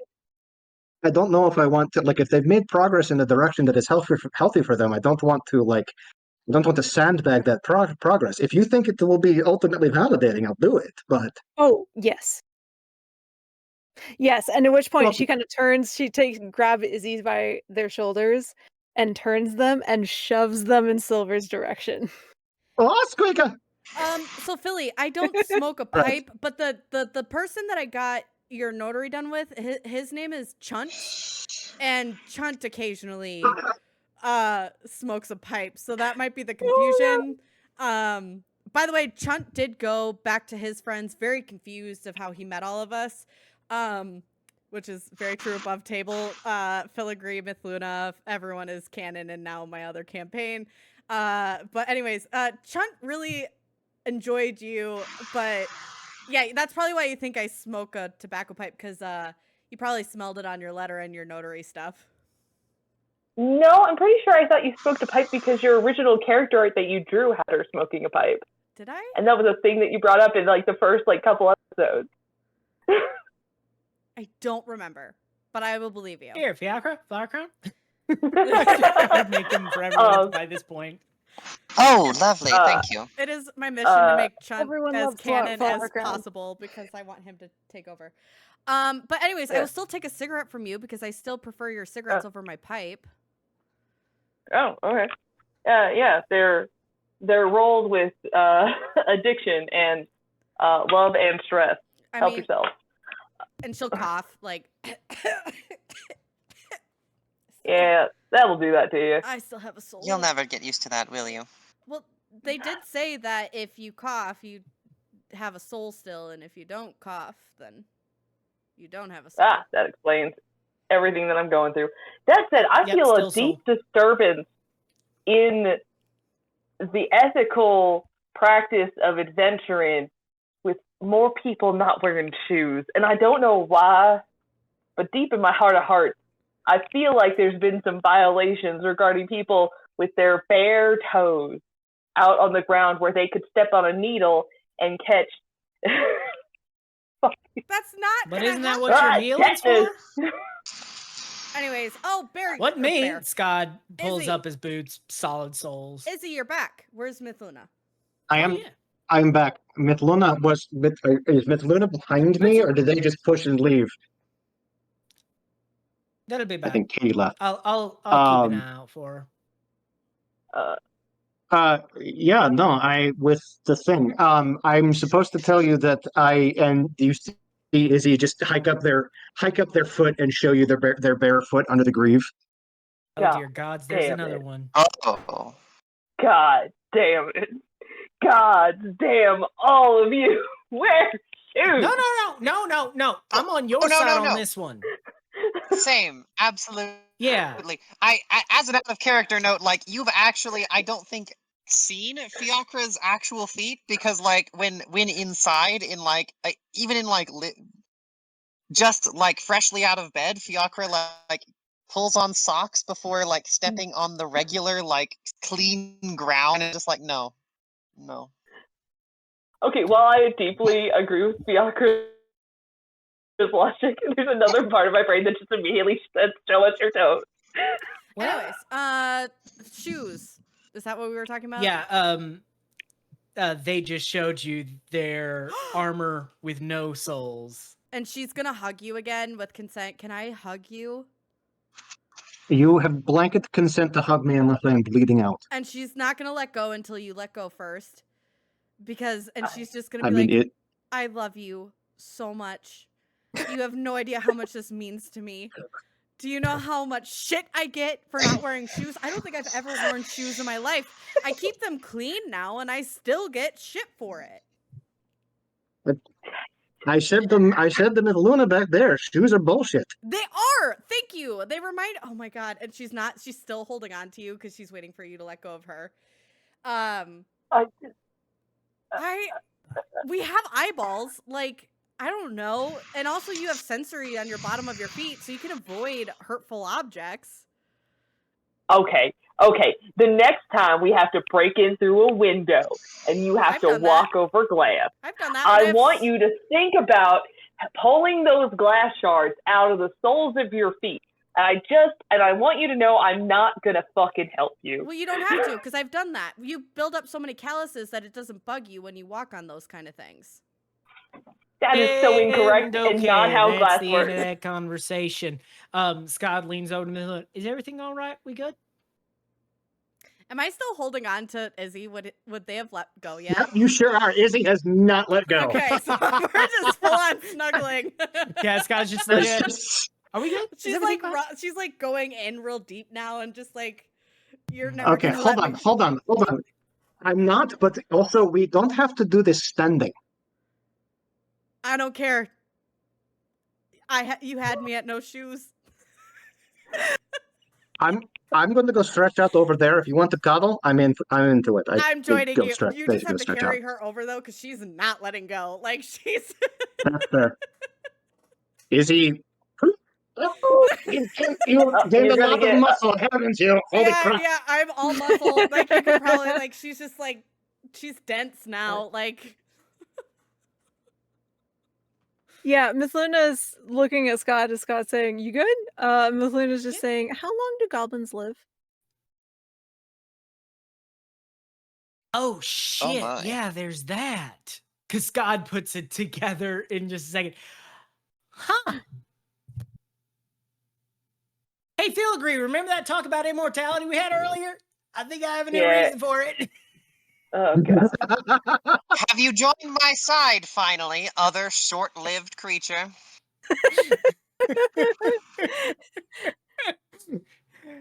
We can deal about that later. It's Because getting late. literally in the party, the only other character that is longer lived than Mithluna is Izzy. Yeah.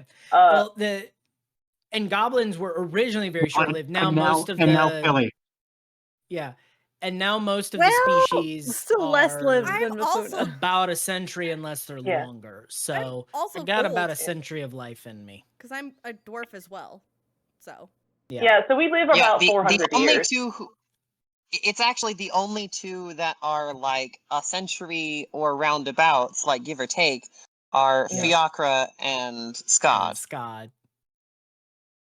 Yeah. We little babies. The babies. Yeah. Also, I think Filigree is officially the oldest person in the party other than Izzy. Probably. Yeah. Mithluna would have been, Fiacre but I isn't changed 30 her yet. age. What? Yeah, Fiacre. Did you say Fiacre's not even 30 yet? Exactly. Yeah. Oh wait, Scott's only how old is Philly? 111. But I was thinking closer to 130 is just more fun to say 111. Originally, I had Mithluna as 130, but given when I was rewriting her backstory, I was like, no, she's actually closer to 40 or 50. Mm-hmm. Yeah. Yeah, Philly's like quarter life for a dwarf. A little over. Yeah. Silver's gonna look at Izzy as they're like snoogling. This is the nicest thing someone's done for me in a while. And I just want you to know I'm very glad that I just want you to know I mean this platonically though, because I don't know where my heart is right now, but this is making things clearer. And then she'll just like snoogle deeper, like just her head underneath her chin. Not like that. We can just normalize. We can normalize platonic snuggling. It's a whole thing. I made a whole video about it at one point. No, sorry, that co-character there. I just want a platonic. Scott whispers to Mithluna. Scott whispers to Mithluna. She'll be like that for a while, won't she? My body hurts, and I'm tired, and I just need to be snoogled. All right, fine. I'll just have to tell her tomorrow. You got a sec? Sidebar! Another one. Hey, real quick. The nature of what this session is for. Can we take? I can't help but get the feeling everyone's getting a lot of talking done. Real quick. Well, I was thinking this is my last thing, and then I'm good to call it for the night. I was gonna say, do we want to do a quick bio break? People take bathroom breaks because I can do that, and then we can come back and wrap up. Not wrap up. I think we should do that. I think Izzy has a sidebar for Fiacre also. Yeah. So, but that'll be in a little bit. So let's go to a quick break and then we can. Someone mean, set I a gotta timer. We do will have be to take my back meds. in 10 minutes, maybe. Someone set a timer. And let's hope Bree knows how to do this. So, all right. We will see You've you got soon. this. We believe in you. Bye. Hello. We are back. And I got one quack. That's nice. So yeah, welcome back. This is just our gossip session, spilling the tea. And we left is. off with Silver snoogling Izzy and everyone having sidebars. And I think there's going to be a couple more sidebars. So yay, sidebars. Okay, let's go on. Who's quacking? I'm quacking up. That's me. I have questions. Pretty quick. Mhm. Scott and Mithluna, I think you guys are going to go sidebar. Yes.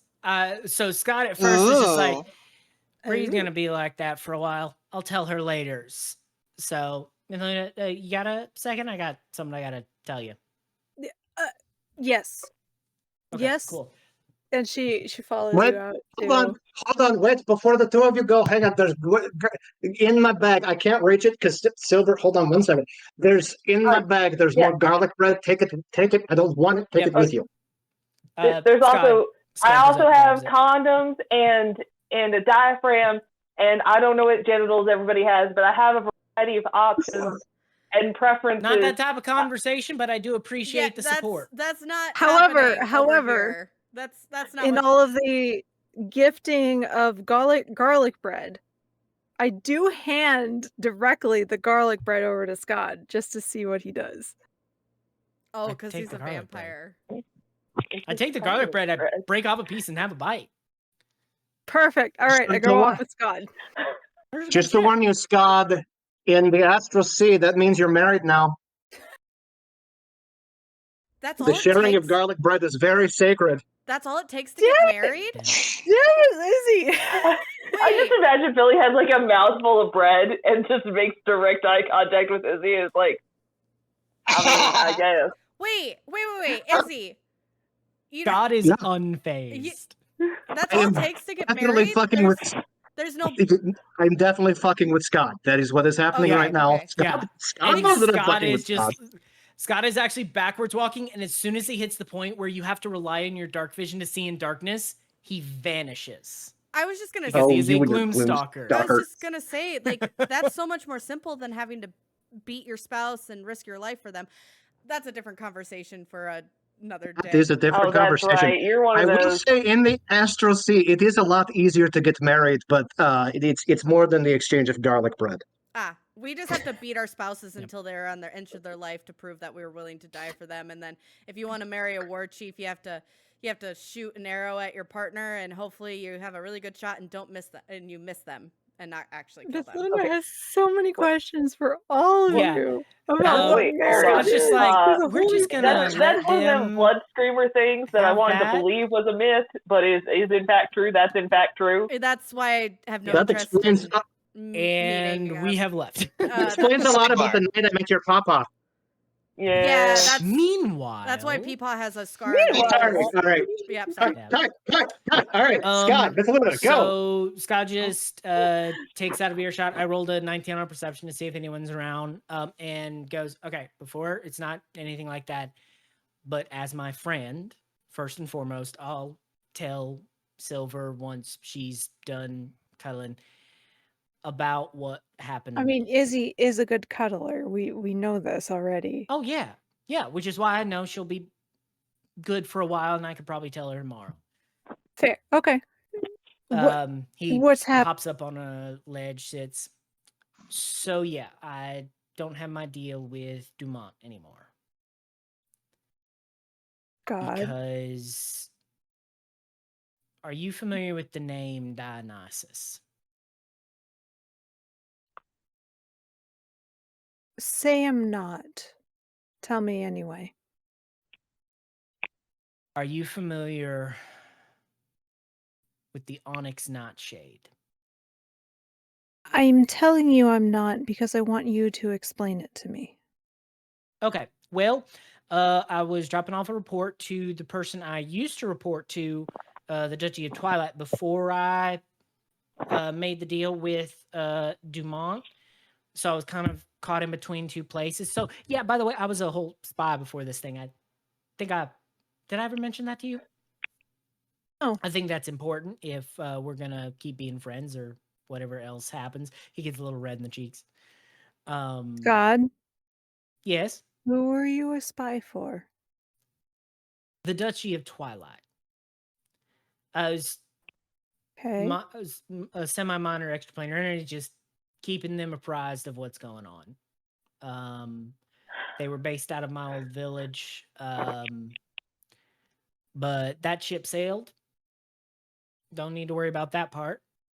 Because I made the deal with Dumont, but then when I went to go report in, I met a strange gentleman by the name of Dionysus. He is the Baron, for lack of a better term, of the Onyx Nightshade. And after a few weeks of going back and forth and deciding, I took him up on his deal. Deal. Yeah, he basically took both of my other contracts, burned them up, got rid of them, and I guess you could say I'm his middleman now, because he's got a group of folks that answer to him, but he doesn't want to have to deal with stupid questions. So he's sending them to me first, and then if it's something important, I pass it along. But he gave me a few rules. It's make sure we're always trying to help people. Okay. It's about helping the little guy. I can't go too much into details just yet. It's But about protecting the folks I work with. you have jumped Um, ship from Dumont to Dionysus. Yes, and before I did, I made sure that um, Dionysus did not have any adversarial connections or adversarial relationship with your Baron. In fact, there seems to be at least a level of, at the very least, neutrality, if not a level of acquaintance between the two. God, what cost you? What is it that cost you this new relationship? Because you and I both know what we paid for in terms of coming back. We paid for in death. What did you promise?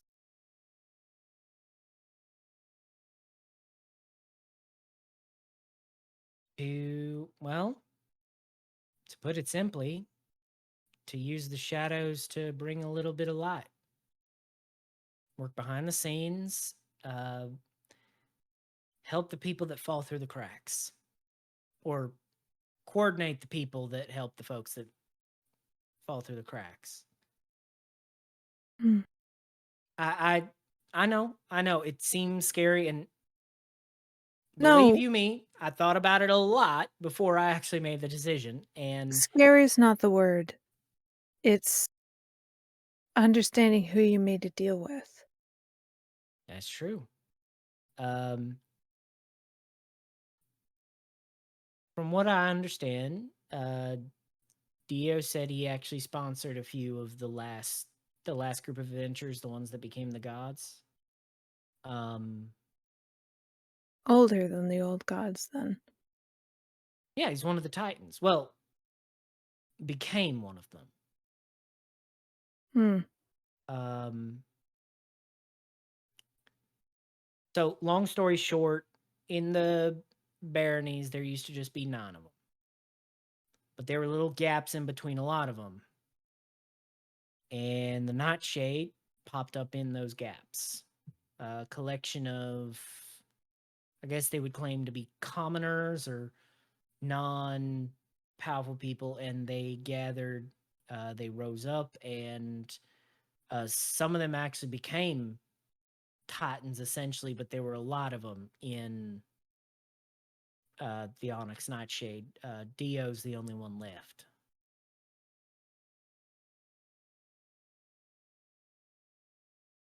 God, I have a question for you. Yep. What does a committed relationship look like to you?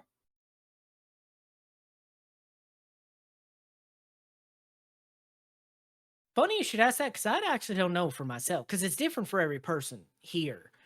Why are you asking? Look, I'm gonna roll an intelligence check to see if Skad can actually figure there you out go. what this relationship. Nope, that's a 9. Never mind. She What's basically it says, about?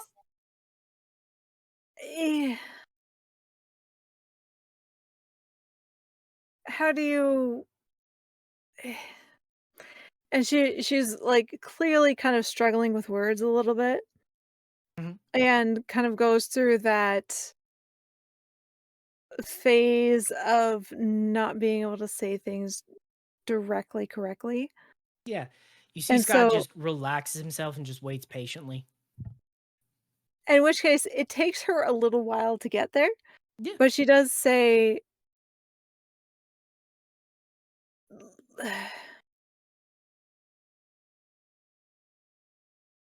there are multiple lovers common where I'm from.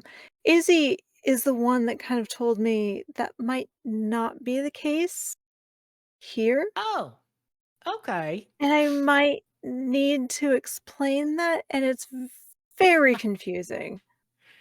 Okay, I get it. I'm starting to understand now. Okay, so yes, here on the material plane, generally, normally, Mhm. actually, we'll not use normally. We'll use generally. 'Kay. Most commonly, most relationships are a 1-to-1. You pick somebody, you choose to be with them. Now, the exact nature of those here varies from group to group. I don't know from everyone, and I mean, But I'm learning more about myself. And you is said this something you need? normally. Yeah, I mean, I there's all types. I've run into a few folks like that. my Hell, question I mean, just a few days ago, I found out my father's actually my mother. that is a Yeah. question My papa is my that, grandma. Just that you know, actually, that's not that far out of the way. Look, my mother is a she them, is my Okay. mother. Yeah. But here, like, in the astral plane, in the ships, in Dwagar society and Drow society, Mhm. I will go from ship to ship. Like, Skad, to be honest, I don't know who helped create me. All I know is that I was born out of my captain. Oh.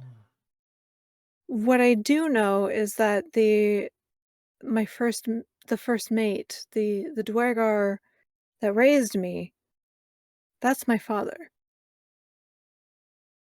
But I don't know anything I, else. See, but the thing is, that's normal for me. And I didn't know that that might not be normal until Izzy just says something. Because Izzy's also been in the astral sea. yeah. I mean, they They certainly have lots of experience. They've ton of stories. more than Okay. stories. Is Is this too much for you?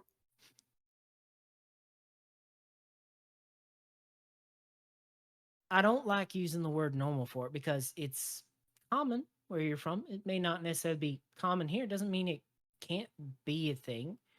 I don't know where I'm gonna fit in that, or what my ultimate feelings are. I've never been in a place like that. It's been moons since I've actually had someone I was interested in.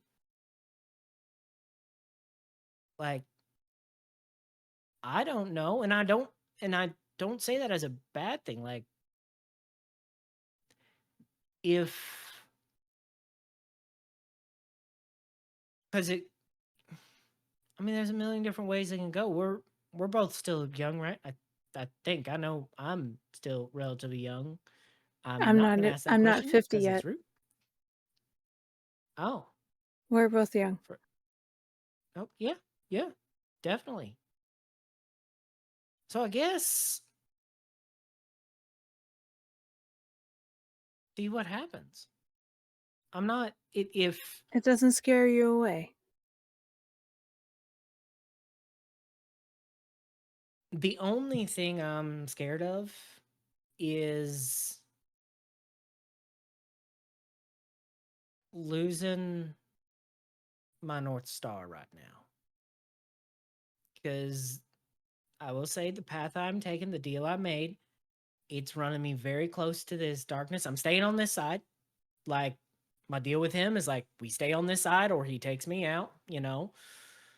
And I don't want to go to that dark. I obviously want to stay. And because that was the big deal, is whatever deal I made with him is I wanted to make it because I didn't want to lose you in the process. Now, whatever that means for us going forward, because I mean, we're still new. God. We're still figuring this out. I know I don't live as long as you. I can't expect anything more than that. North Star, though. And she kind of Little bit of touches to the back of your ear where she saw the tattoo Mhm. last. a bit of a guiding light when I'm a little lost. You know, just something to help me get my bearings. And who's to say it may always be you or may never or may end up being someone else. I may even be able to find my own bearings someday, but right now I'm interested to see where this is going. And maybe that's what Izzy was talking about. Because the one thing about us short-lived races, we live here now. Take it as it comes. And I will take it as it comes and we'll see where we go. Because at the very least, I like you as a friend. I like Silver as a friend. I'm getting used to Fiacre's stuff. Izzy's crazy and Filigree as well. Getting used to Filigree. She's all right. We're a crew. I think Filigree, for as much bluster as they make, does fit in quite well with all of us. And how Oh yeah. all of us are quite broken. And I don't think Filigree has realized how broken all of us are because they haven't traveled with us much. Yeah. I think we all need to figure out how to do the therapy thing that Silver was talking about. It's true. Look, But It's look, Skad, therapy, by the way. whatever happens, I just want you to know that you will always be remembered, good. no matter what you Because do. I'd hate to be forgotten. No. And And all I'll say what is if you gotta stop at another port, just let me know and I'll help drop the gangplank for you. I'll remember that. I don't know Thank you, how I feel Skad. about it, but I'm willing to learn. We will find our way. Yeah. God And either just offered to wingman for Mithluna or is interested in a devil's three-way with Mithluna. I don't know which. Yeah. Nor Yes. does Skad. That's the point. Like it is very clear, like, okay, this is something new. we'll see where it goes. You know, no judgment. It is what it is, and something to learn. I don't know how I feel. I didn't mean to interrupt the flow. Continue, Katy. No. That's. I saw All your good. face, and I'm like, I hope I didn't say anything offensive about polyamory there. You're good, man. But yeah, You're good. yeah. You're good. So I mean, the big thing was just letting you know that part of the Onyx Nightshade, I might get a few messages here and there. Those will be private and secret. I want to keep some of the confidentiality of the work I do there, but I did want to let you know because Tattoo is gone and I got a new boss now. And thank as they're you. walking back into camp, Mithluna's just nodding. She's not really acknowledging one way or another. Just she's looking more settled as they're kind of walking back into camp.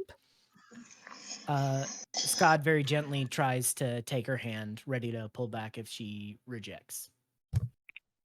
No, she takes his hand. Oh, so Nope. you've both got it all figured out now, And Figured what No. out? you hear the None mumbling. of us have anything You figured can- out. That's why we're doing you this can- job. You can see that Fiacre has been like drinking from their flask the whole time you've been gone. Oh shit, they're gonna be a nightmare. They'll be talking Fucking all night love it. long. Oh, holy This is shit! amazing. And Are you Silver. just doing this so I have to cast lesser restoration on you in the morning? Yeah, pretty much. Yeah. Yeah. I have a quite high tolerance, darling. High as- tolerance doesn't mean you don't need lesser restoration in the morning. Let's be very clear about this. As Silver hears that, she's gonna pop out from Izzy's arms and rush over and be like, "Oh my god, did someone cover your drinks?" And she's gonna hand you a couple gold pieces to reimburse She's you. gonna sit there going, "We're in the middle of nowhere. What do you mean? Who's covering my drinks?" But I was gone for a month. I promised Fiacre that I would always cover their drinks. Shush, Filigree.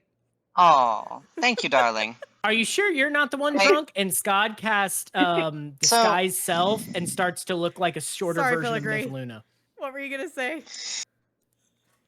Are you sure you're not the one Filigree. drunk? Skad casts disguise Filigree self covered and starts my looking drink. like a shorter version of Mithluna. Oh, Filigree covered your drinks? Right. Yes. I always have a dwarf on hand, as it turns out. I'll turn and give Filigree the 2 pieces of gold instead. Don't worry about it. I have a job and I just worked, so I just turned my work into alcohol. I was gonna drink anyway. And I don't have a job. I forget. We're just jobs to you. Oh, Okay. don't, Silver, Oh, don't be like oh. that, Silver. Okay. Silver, don't be So like that. now I know Please, why you're please. pissy All right. with me.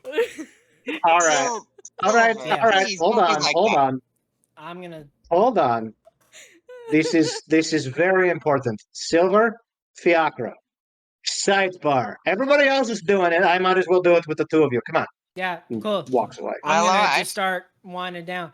And then I just start getting the bedrolls and everything set and Hey. start getting camp ready for us all to go to bed. As they're tugged away, Fiacre says, "Pay no mind, Filigree. I understand. Believe me. We have understanding. It is the contract which ties us together, which gives us trust. I understand." And then they go. Silver's just gonna look like a dog with their tail tucked between their legs of like, okay, that negging didn't work. And they're just gonna walk away towards. They'll say that out loud and just sort of like, I'm gonna go talk to Izzy now. Okay, bye. All right. So first and foremost, these are two separate conversations. I don't mind if either of you are here for this. Silver, are you into Philly or are you not into Philly? I'm having a real hard time figuring this shit out. And she's gonna Wait, oh, turn. She's gonna turn a million different shades of red. Well, that answers that question. We just Really? we just met. Yeah. What? We just Really? I thought that you hated Philly. God, this is. There's a thin line, Fiacre, between the loving and the hating. God. And Silver's trying to walk it, and it's really adorable. But also, with a person like Philly, you should probably just be upfront about it. We just met, and I don't have feelings for people. I don't like feelings with people. I just talked about this in therapy, I think, or I actually did not actually in therapy. I read a book about. I didn't read any books about it.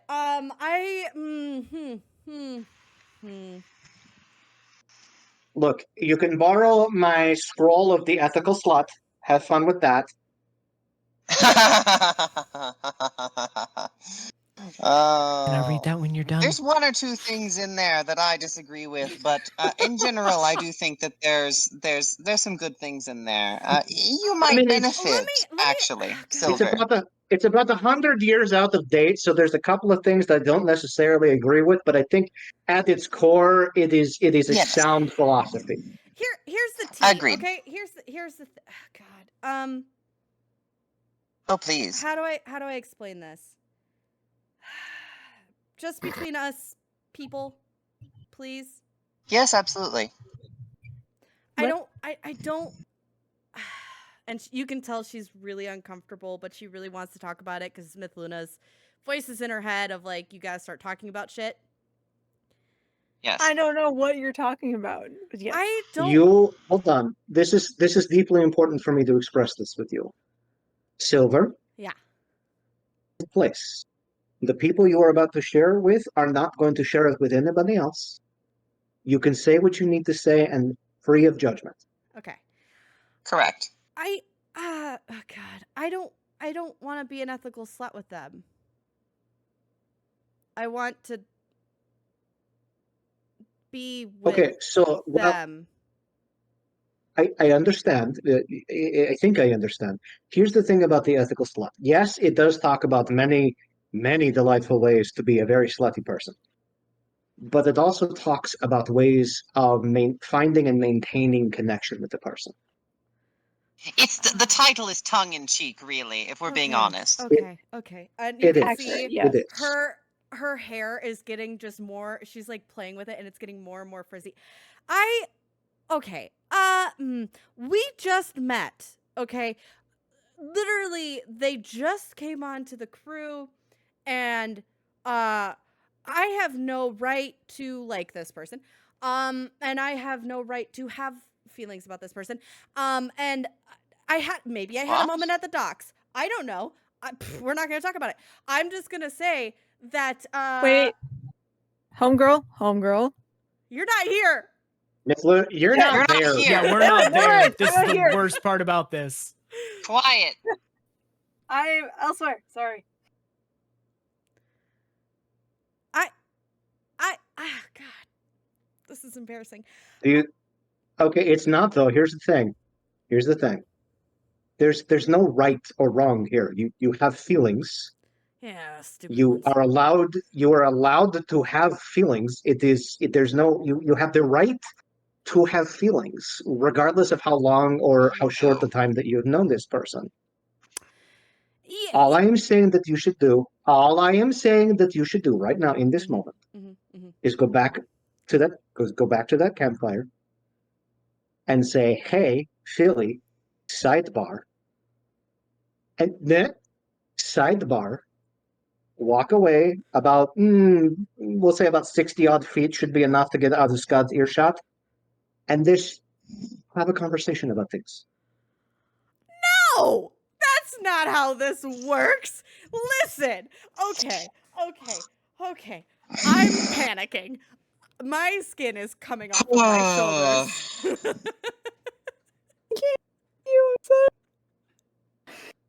Listen. Calm your rippling muscles.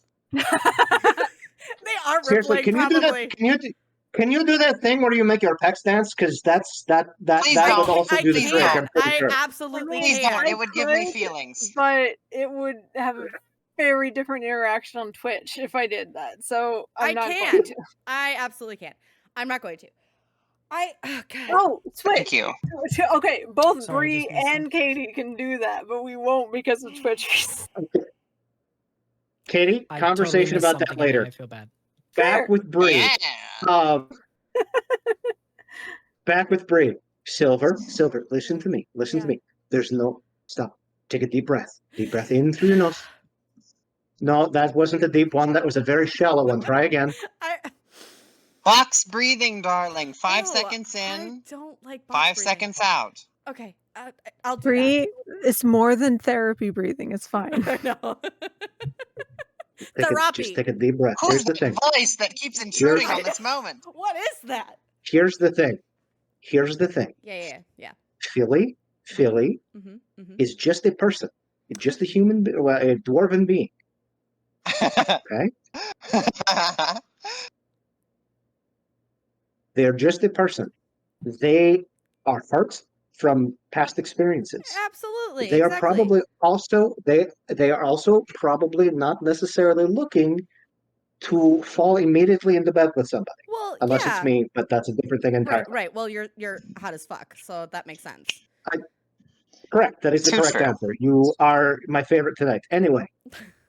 That has changed 4 times. Don't read too much into that. Yeah, I was gonna say. Here's the thing. Yeah. They are just a person who is in need of somebody to talk to. I am very good Free at of listening. judgment. Free of judgment. And I don't judge.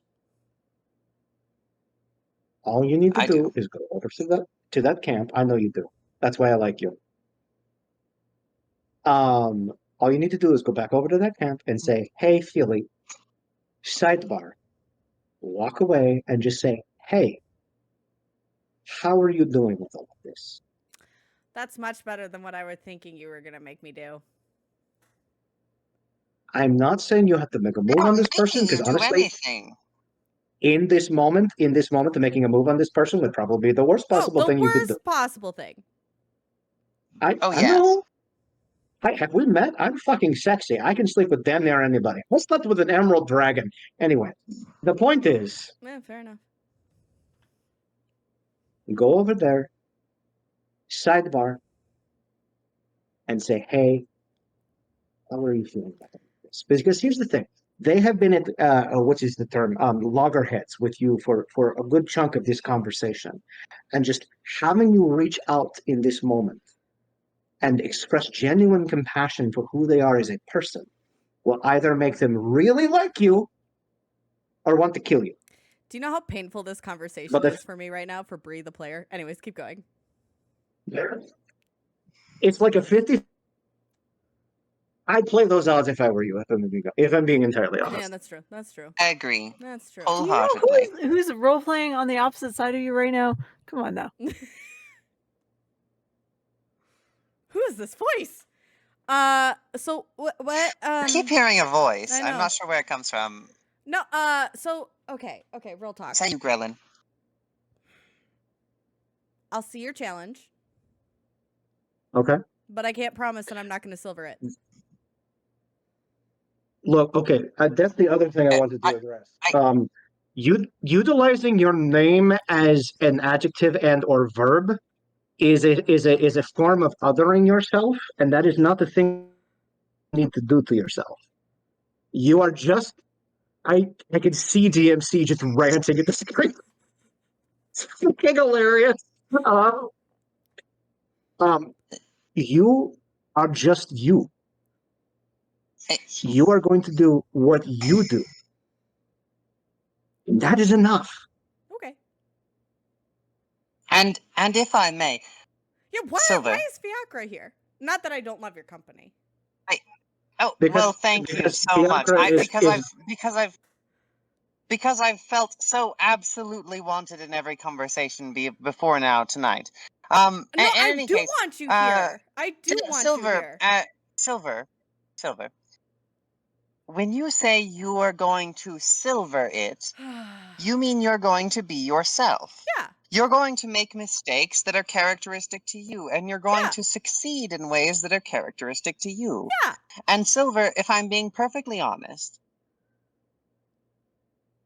if there is someone out there who is someday going to be your true love, Silver. Because obviously that is sort of the end game for this game. Yes, there are small games. There are people Maybe. who you play with. There are people who you play with. There are people who you have relationships with. Sometimes they go places, sometimes they don't.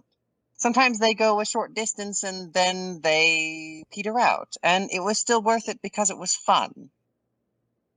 But obviously the big fish, the end game, is someone who will love that you silver everything.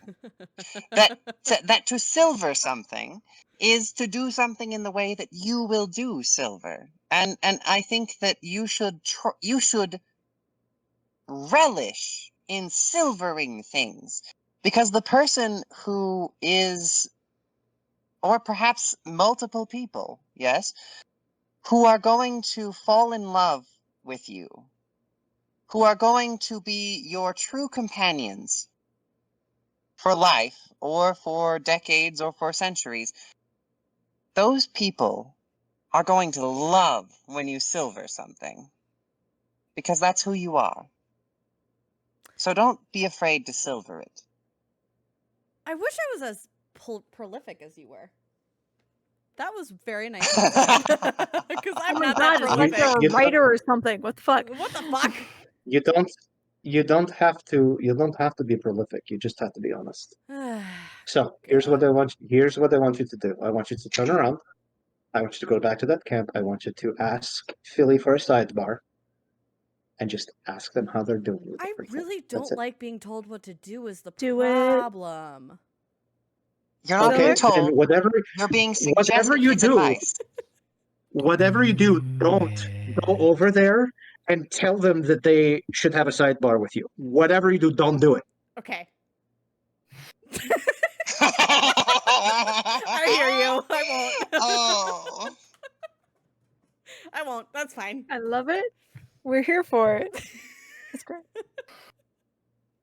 I They turn you around. bet you're too afraid. I bet you're too afraid, Silver. Oh, I bet you're she's coward. not just and afraid, she's cowardly. you are a coward and you You're won't. not there right She is now. she is definitely terrified. It's fine. You know what? It's fine. Listen, It's Or- okay I to be understand. scared and not do what you Or need to am I do. so brave for putting myself first? No, You're not wrong. that's You're not not wrong. how Hey, this listen. works, Silver. I'm so sorry. Listen, Fiacre, give me a second. I'll be right back. Silver, I lead you back to the camp. Yeah. Okay, I'm following Hi. you. All right. Good job. Thank you. Good talk. Hey, Philly, Silver wants a sidebar with you, and I turn around and head back to Fiacre. Is this Oh, sad? actually, I wanted to have a conversation with Fiacre. Okay. Oh, go be with Fiacre. That is totally fine. No, You don't need to- No. You're nope. That's Silver, fine. What? You don't know anything. Tell you there's a what, about flower Silver, that. crown in it for you. Hold on. Philly, go ahead and have a conversation with Fiacre. I Yeah. still need to talk to them when you're done, but by all means, please go. Yeah. Go on. All right. So one, I go up to Fiacre. Two, I cast message so no one can hear our conversation. Absolutely no one. Mute your goddamn mics. Oh, fantastic. Yes, absolutely. I love this form of communication, honestly, ever since I learned it. Yeah. So communicating in our heads, I go, holy shit, do you ever just want to get away for like 15 minutes of silence? Also, you can share whatever you want regarding the things you were researching at the estate. I won't say anything if you don't want me to, but otherwise, if you just want like a minute of silence and smoke this cigarette, and then we go and rejoin the party when this is over, that's also fine. Okay. If I'm being perfectly, there's a voice and I hear it, and it shouldn't, because it would be in my head. And Sorry. Philly, I have to say, it's out of my head. Except for Philly, you cast a spell, so you're allowed to be in my head. I have to honestly say I constantly wish for silence with this fucking group of people. Don't get me wrong. I've actually come to think of them extremely fondly. And by extremely, I mean I think of them as.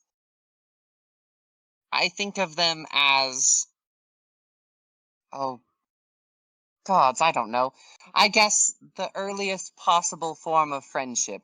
Where I think of them as more than just business cohorts. For perhaps the Yeah, first time. like comrades. Like comrades are people Yes, you work with, but that you actually like working with them. Like I don't feel like that's a wrong thing to say, that you are working with someone and that you can build a relationship, and that true friendship takes time. I could not agree more. And to be and also, just so everyone knows, I also have message, so this conversation is 100% Yes, 100%. 100% mental. As far as anyone can see, Fiacre and Philly are just standing in the same place and not speaking. Just You repeatedly just see two twiddling your embers fingers of to the stick. recast the spell over and over. You just see two Yeah, embers exactly. lighting up in the distance. uh, I could not agree more, and I feel as though to some extent, they became a bit, at least some of them became a bit offended when I early on would not call them friends, since, I mean, frankly, the reason for spending time with one another initially was because we were all attacked by pirates at the same time. And then after that, we were all hired on a contract at the same time. Philly, I mean, of course, you've been with the guild longer than I have. How many contracts have you fulfilled with people with whom you did not form an indelible bond? Right. Well, it's the Adventurers Guild. I've been on less than a dozen contracts because they all take a bit of time. But like Smith Guild, I've been contracted with as an assortment of Smiths, and yet some of them I still keep in touch with. Others, not so much. I worked with people that I never want to speak to again, and you don't necessarily know that off the bat. You don't know it until they have an affair with their mistress, and like not an ethically open thing. Like their wife is hella monogamous, and then they bring them porch, and then you're just working late one night and you walk in on them doing it. And like again, not necessarily against that kind of thing. I just want to know ahead of time before I walk into it. And I'm just saying, like, and you don't know that they're a scumbag until they do the scumbag thing. Yeah. Absolutely. I'm just Absolutely. saying. This group, through their actions, Mhm. and I mean this with no sort of malice in my heart. This group, through their actions, have, and I'm partially telling you this because I do in fact actually love that you are open about the fact that this is a job first, and that there is a potential for, growing a good working relationship that may someday develop into a friendship. I love that about you because, frankly, I do not trust people off the street. I I would trust people who have wholeheartedly agree. earned it. And as far as it goes, right now, the thing that bonds us are the bonds of work, the contracts that we sign together, the agreements of working together for a common cause. And I personally find great security in that. Um, and so I appreciate that, frankly, you will be honest about what we mean to you. I take security in that. You know, and I say this with much sincerity and much respect. You are the caliber of mercenary type worker that I've worked with in the past, and you never need to share more than you are comfortable with. So don't ever feel pressured to do that. Um, and I'd love to build longer, more intimate and caring relationships. Not necessarily intimate. No, I don't think I should sleep with people that I work with. Anyway, that's a whole different story. But the idea of building more secure bonds over time are absolutely fantastic to me. I like that a lot, and I like working with y'all so far. But you're right, we are strangers to a certain extent, and as half of them didn't even ask who my dad is, even though I've mentioned he's died multiple times, or who my grandpa is. It's kind of one of those things. We're best friends, dude. You don't even know what I was doing before this. I was part of an anarchy group. Nobody's asked about that.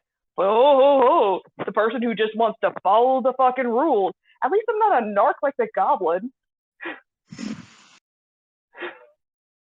I fully understand. I will say I'm very glad to have you. And I hope that we can form a very good working relationship. And frankly, anything that comes beyond that will come when it comes, if it comes. Exactly.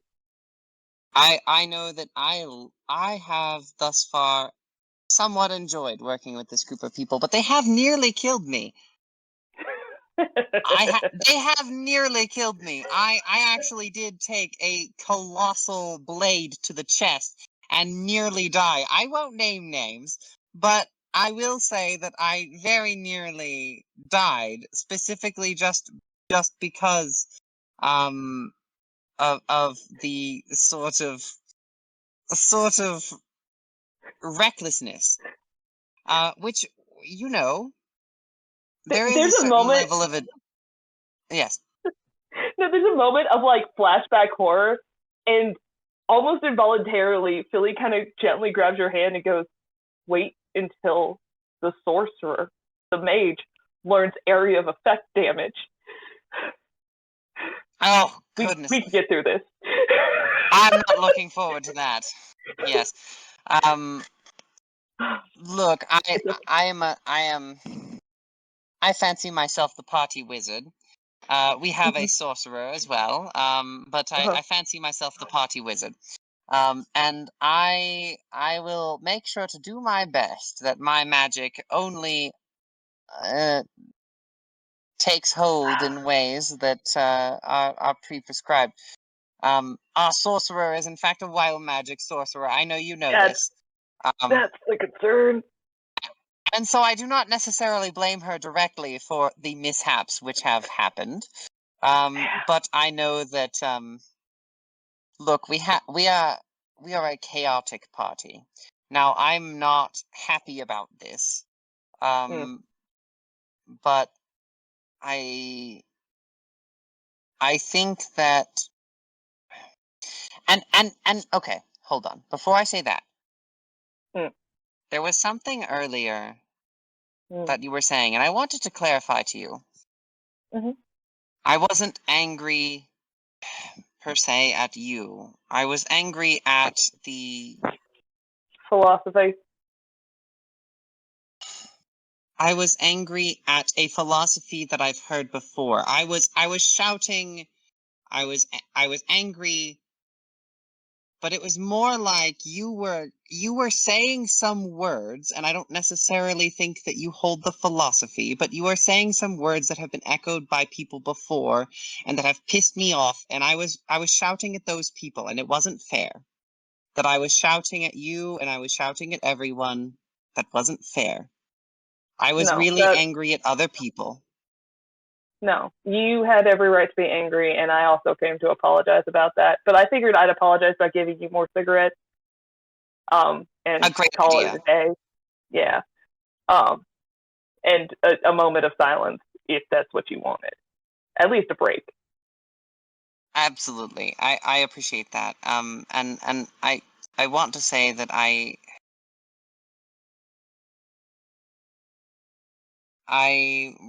respect the place from which you are coming, and I hope that we can work towards mutual benefit, by which I do in fact mean that I can that in the end we find a working relationship where I can use you to achieve my goals, and you can use me to forward your and my skills and my spells to forward this quest, because to be honest, I know what it means to lose people, and I may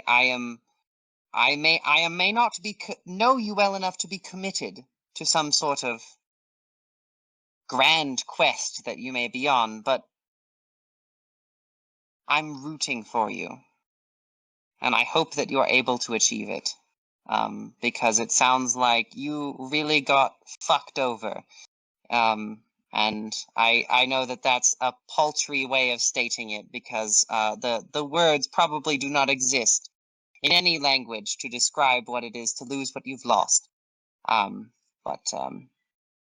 Well, I hope you get what you need. I truly appreciate that. And again, I hope I can be beneficial in your quest as well. I am genuinely here to help. And I'm going to tell you a secret that nobody else is going to hear. Sure. I'm actually pretty stable. If I get blown up, I can usually recover pretty quickly. It's very concerning. But please don't blow me up. It hurts. It hurts so much. I would not dream of this thing. Most of my magic has to do with influencing people's states of mind. But even if I could, I would not dream of blowing you up. You can save me from death, and as I've stated, immortality is actually something that I consider to be sort of another goal of mine, for completely unrelated reasons. But well, on the right side, if this divine immortality doesn't work out for us, you are a storyteller, and it sounds like we're about to be in an epic of a tale. So one way or another. That is my hope. I have little faith in immortality as a permanent thing. Even gods can be killed. And at the end of the day, it is our words that follow us after we are gone.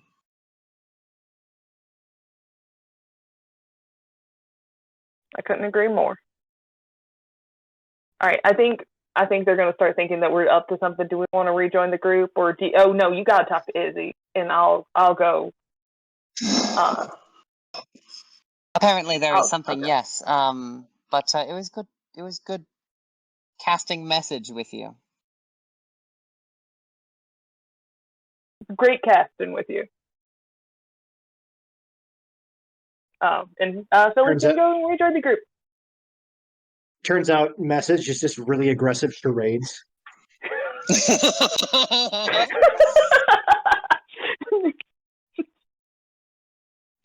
To me. I'm sure there was at some point an out loud of I know.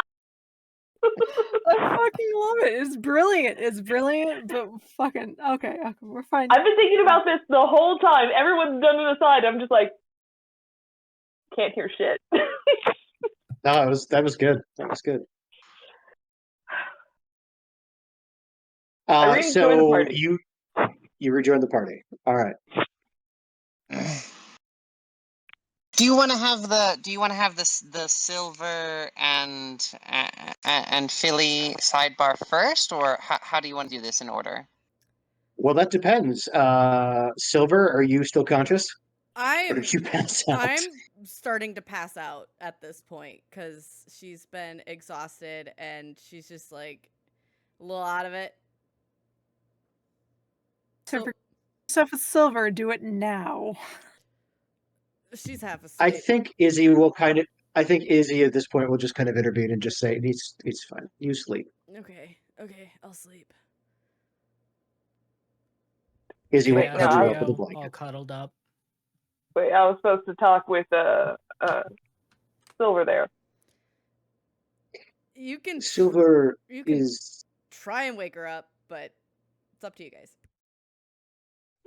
All right. If you're going to sleep, you're going to sleep.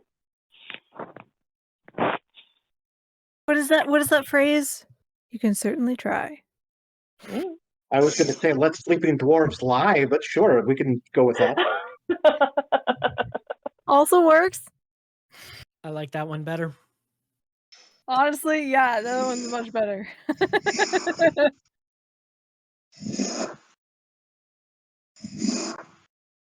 All right. So it sounds like Izzy's up.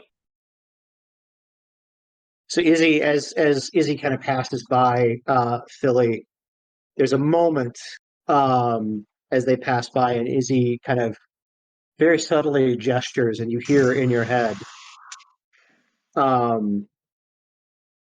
don't know how you're doing with all of this, but they're all very young.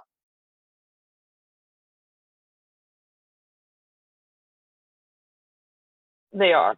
And that's part of why I'm trying to hold it together, because it's not going great. I'm not going to be around all the time, but what time I am around, I am willing to listen. Same. If you ever want to expand on your thoughts and your own traumas. Oh, I have 1,000 different thoughts about what it is to be immortal. Some of them are very conflicting. It's very interesting. I will do a whole treatise on it at some point. But for right now, I should go talk to Fiacre. Oh, yeah. Enjoy yourself. So I go to Fiacre. Hi, how's it going? Oh, hello. I'm doing quite well, actually. Good. Things have been going well. You've done well for yourself. Well, and they gesture, and their imp sort of uninvisibles becomes visible. That's the phrase, right? Yes, of course. On their shoulder, and they say, "Yes, I suppose I've found a lead." That's good. Listen, I came over here to tell you that I don't mix business with pleasure. So to that end, you're fired. What? You're fired. But Do you want to go? I. Hold on. Do you want to go bang this out? Do it. Do you mean? Hold on. Do you mean like go and discuss business until Penny we in the figured air. it out, or? No, I mean go have a bunch of really over the top sex. Oh, fantastic! Yes. Oh, Penny God, dropped. absolutely. And Izzy and Fiacre go have a lot of really over the top sex with Izzy's giant bag of dicks.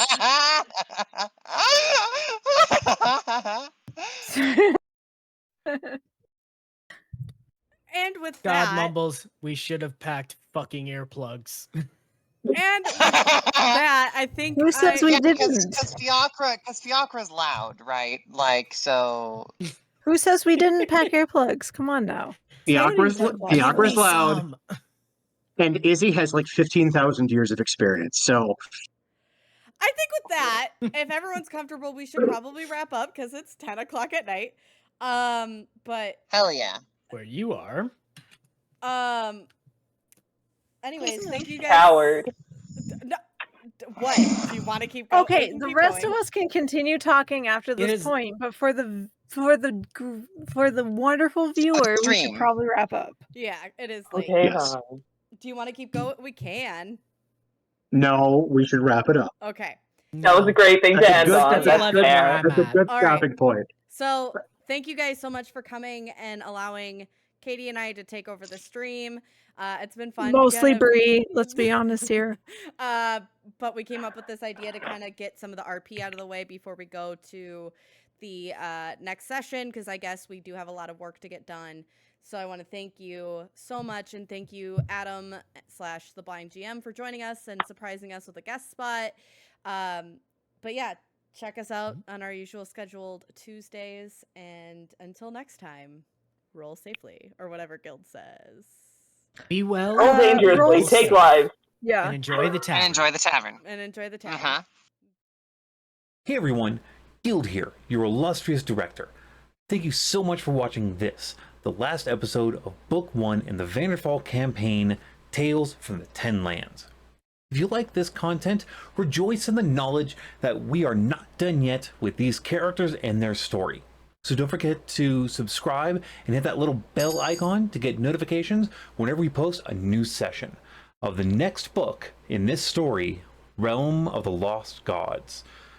You can also catch us live every first and third Tuesday of the month at 6:30 p.m. Central Time over on twitch.tv/BlackBarrelTavern.